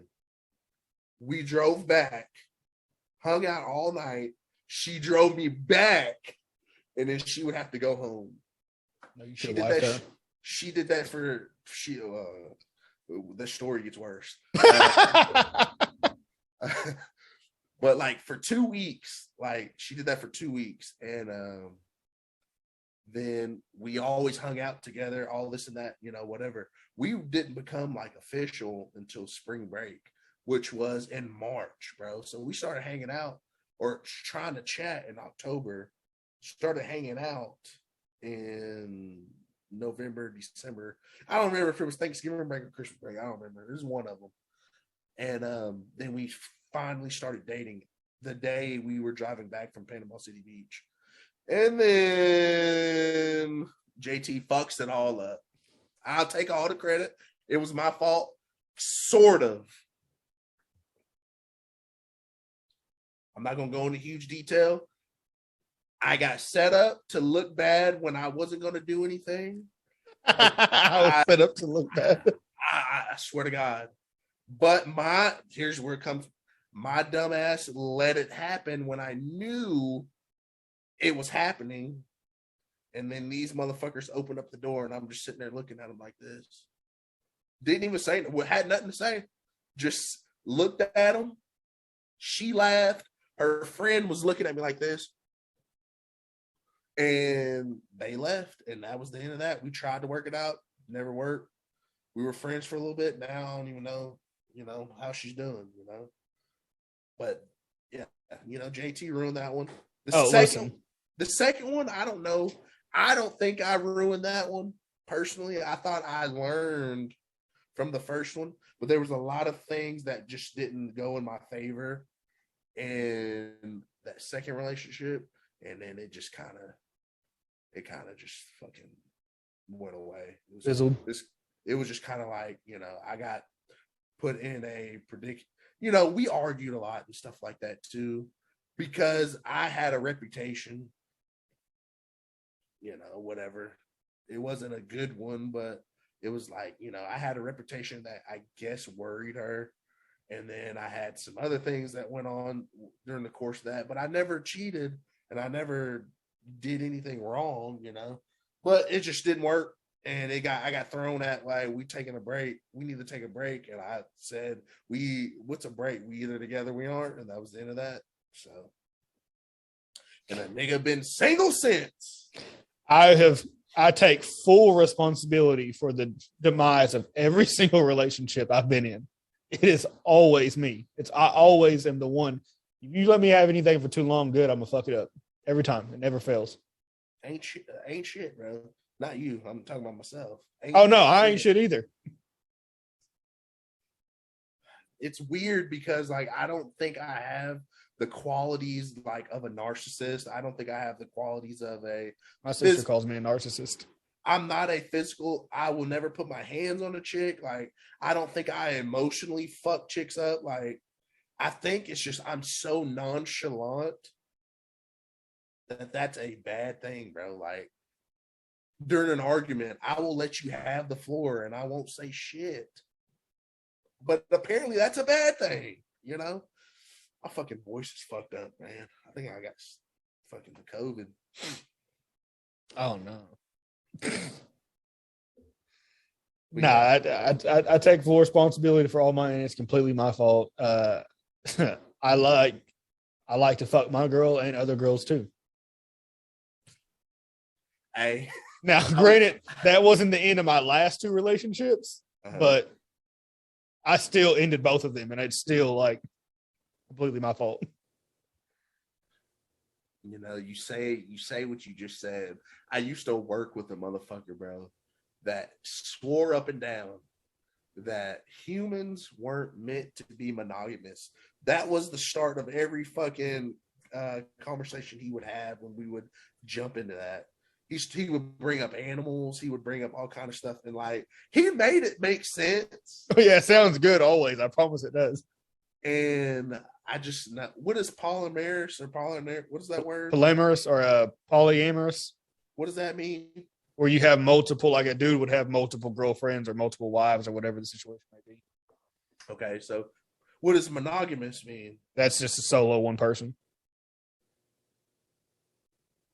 So that means you're in a relationship, but you just are allowed to fuck other people? The polyamorous, well, that's an open relationship. A polyamorous relationship be like, well, like you, and then you have like 4 girlfriends and they all know about each other and it's all good. Okay. But then monogamous is it's, mono, which is single, you and a girl, and that's it. There is nobody else. Okay, so I just said that wrong. He said humans weren't meant to be monogamous. Okay, I said that wrong. I said humans were in the beginning of that take. I think you said it right the first time. Okay. Okay, then yeah, that makes sense. Yeah. I don't know. Well, are you down for an open relationship? Hell no. I can be open and she can't. But if she's open with girls, are you okay with that? And you trust her 100%. She's only fucking girls on the low. Are you okay with that? I think the situation, I had this conversation with Unique the other day off camera in pertaining to men, because she was like, no dude that has good dick is being shared with other women. If you got a girl and you fucking, like, you got you got good dick, she's not sharing you with other women. She was like, so if you got a girl who's okay with you fucking somebody else, that's a sign that, hey, probably not doing too great. Because if you are, she ain't gonna share with you nobody. And I think this. Go ahead. You got it. I think similar in a way with women. Well, I may be cool with like fucking having another chick in the relationship. I'm not. Depending on the situation, I guess is what it is. Like if I'm not dating her, yeah, we could have an extra. You can go fuck another chick, whatever. I don't care. But like, if you're my girlfriend at this point in my life, knowing everything that I know, after all the fuck ups and everything, no, I'm not having. What about y'all? You and your girl are exclusive. Y'all are, but are y'all open to bringing in another partner, a woman? Yeah. Are you open with bringing that? Y'all are only fucking one other chick. It's you and her, but y'all always are trying to find an extra to come in and play. Are you okay with that? Possibly. I'm not going to say no, but I won't say yes. I'm the same way. Because I've had a situation where, like, situation ends and you look back at it and you like, dog, like that was my. Like I had I had a best friend. Because I can look back on it, like that was my nigga for real. Mm-hmm. Like on some off the relationship shit, like just as like a day-to-day, like as a friend, that was my best friend. And then I fucked it up. I would have I give all that shit up, all that extra, fucking another chick, yada yada. Go back? No, it wasn't worth losing that. And it took me a long time to come to that realization. It took me a long time and a lot of growing and realizing, like, yo, you really fucked that one up. Like, I've heard that, like, once you encounter, like, a woman like that, there's a very large possibility that you won't ever encounter that person again. And I'm not saying that I completely agree with it, but to this point in my life, I can fucking say, well, damn, at this point, you might be right, but you don't know what could happen in the future. Yeah. And so I'm not saying that it'll never happen again, but like the bar has been set really fucking high. And so for me to get into a relationship, like you've got to be that or better. And I I don't know. I don't even know what I want anymore. Like That's it too. Like I don't even know what. Like if somebody sat down and gave me a piece of paper and told me to fucking list all the things that I'm looking, not the things that I like, the things that I am looking for in a relationship or in a chick, I don't know what I would put down, honestly. I've had little situations in the last since I've been single where I thought maybe it could have been something, and then you start spending time with them and you realize like, oh no, I'm just trying to force some shit because a nigga's low key lonely. Been there. Yeah. I sit down in here all the time and like I think about like I was like, okay, this sounds fucking terrible, but fuck it. I don't like I look at dating, and I'm not a big dater, bro. I'm 27, and I can tell you on one hand how many dates I've been on. Not dates during the relationship. I'm talking about straight up. That's how I'm meeting her, getting to know her, is taking her on dates. I've done it. Fuck, bro. One time. Let's see. Two times. And because both chicks that I dated, they were, I knew them through friends. So I didn't have to court them in that way, Mm-hmm. So at the time, nobody knows this, but at the time, the second girlfriend, like this sounds terrible, but fuck it, oh well. I was talking to the chick I ended up dating and this other chick at the same time. And like, I was talking to both of them, but I was only going on dates with the one that I didn't date because I was trying to see which one. Like, I don't think that's bad. I don't think dating. No, it's not bad. Dates. And I think the only reason it would be bad, and as men, I don't think we do this, if you don't let the women know that, like, hey, well, I didn't let her know. Was hey, look, we fuck up. It is what it is. At this point, if someone were to approach me and be like, hey, look, I want to see something out the gate, like you should, you should know that I know and see multiple women. But I don't think that you have to tell that, because if we aren't exclusive, like, the thing about it is like, I knew the chick I ended up dating. I knew her. So I guess I knew her prior to the situation. But like I said, as I'm telling you the story, I'm not dating her yet. Mm-hmm. She's just a girl. And then this other girl is just a girl. But I just so happen to know this one. And so I don't think that you have to tell someone that you're going on dates, because at the end of the day, it's like recruiting.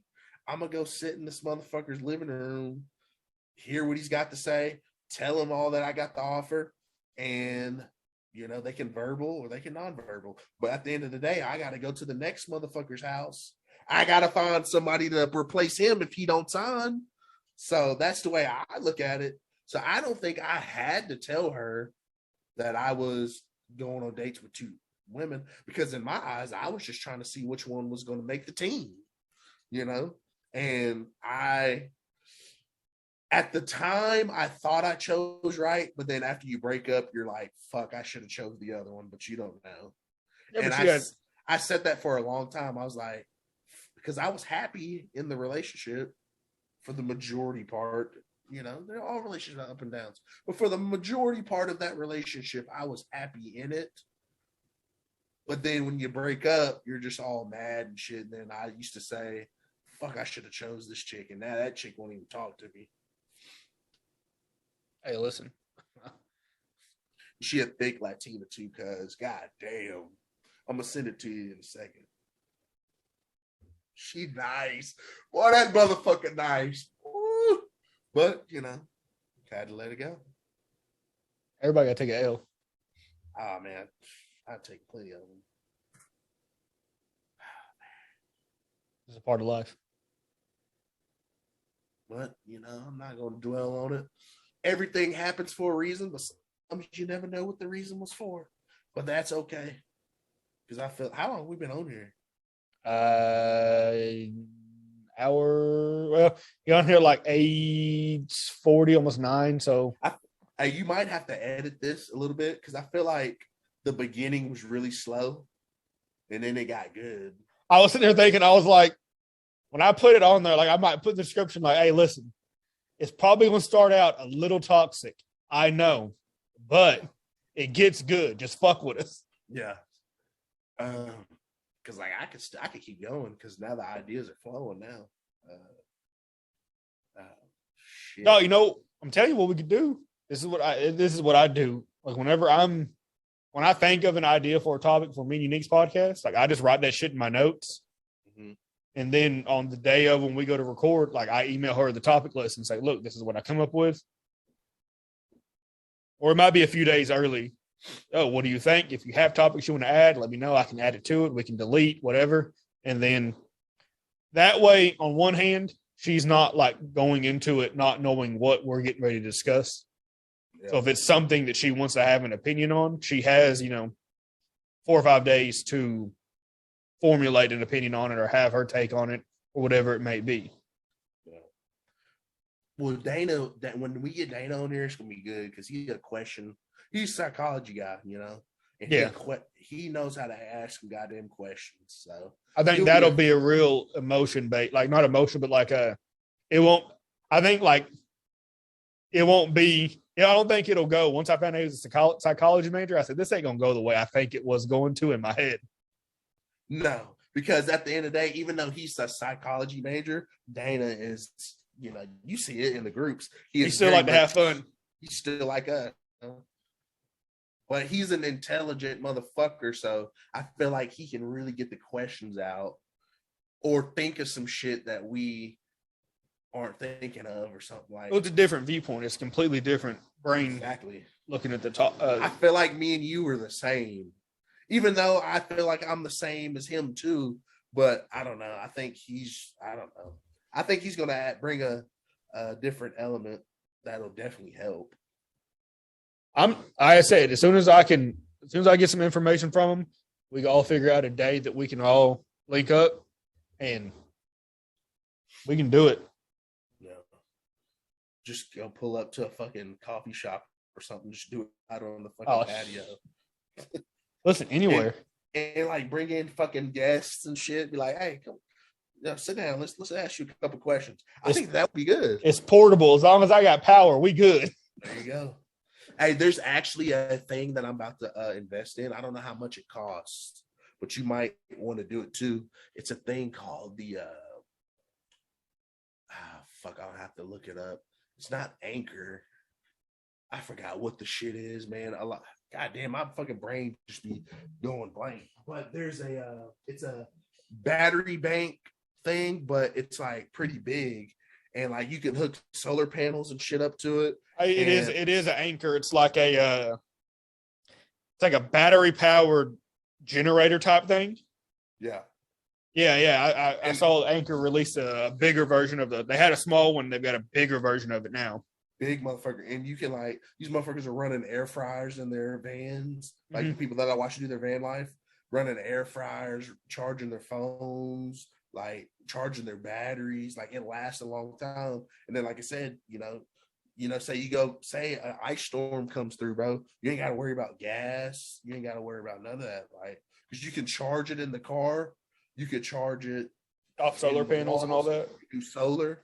So it's like, I'm about to invest in one of those just so like, say we wanted to go do some shit like that, we've got that box there. It'd be perfect. Hey, listen. You want to end the recording and then we can just continue on? Like it'll still play, but I mean, we can end the recording part of it. Yeah. Yeah, I'd do that. I ain't even going to outro it. They know what they're watching.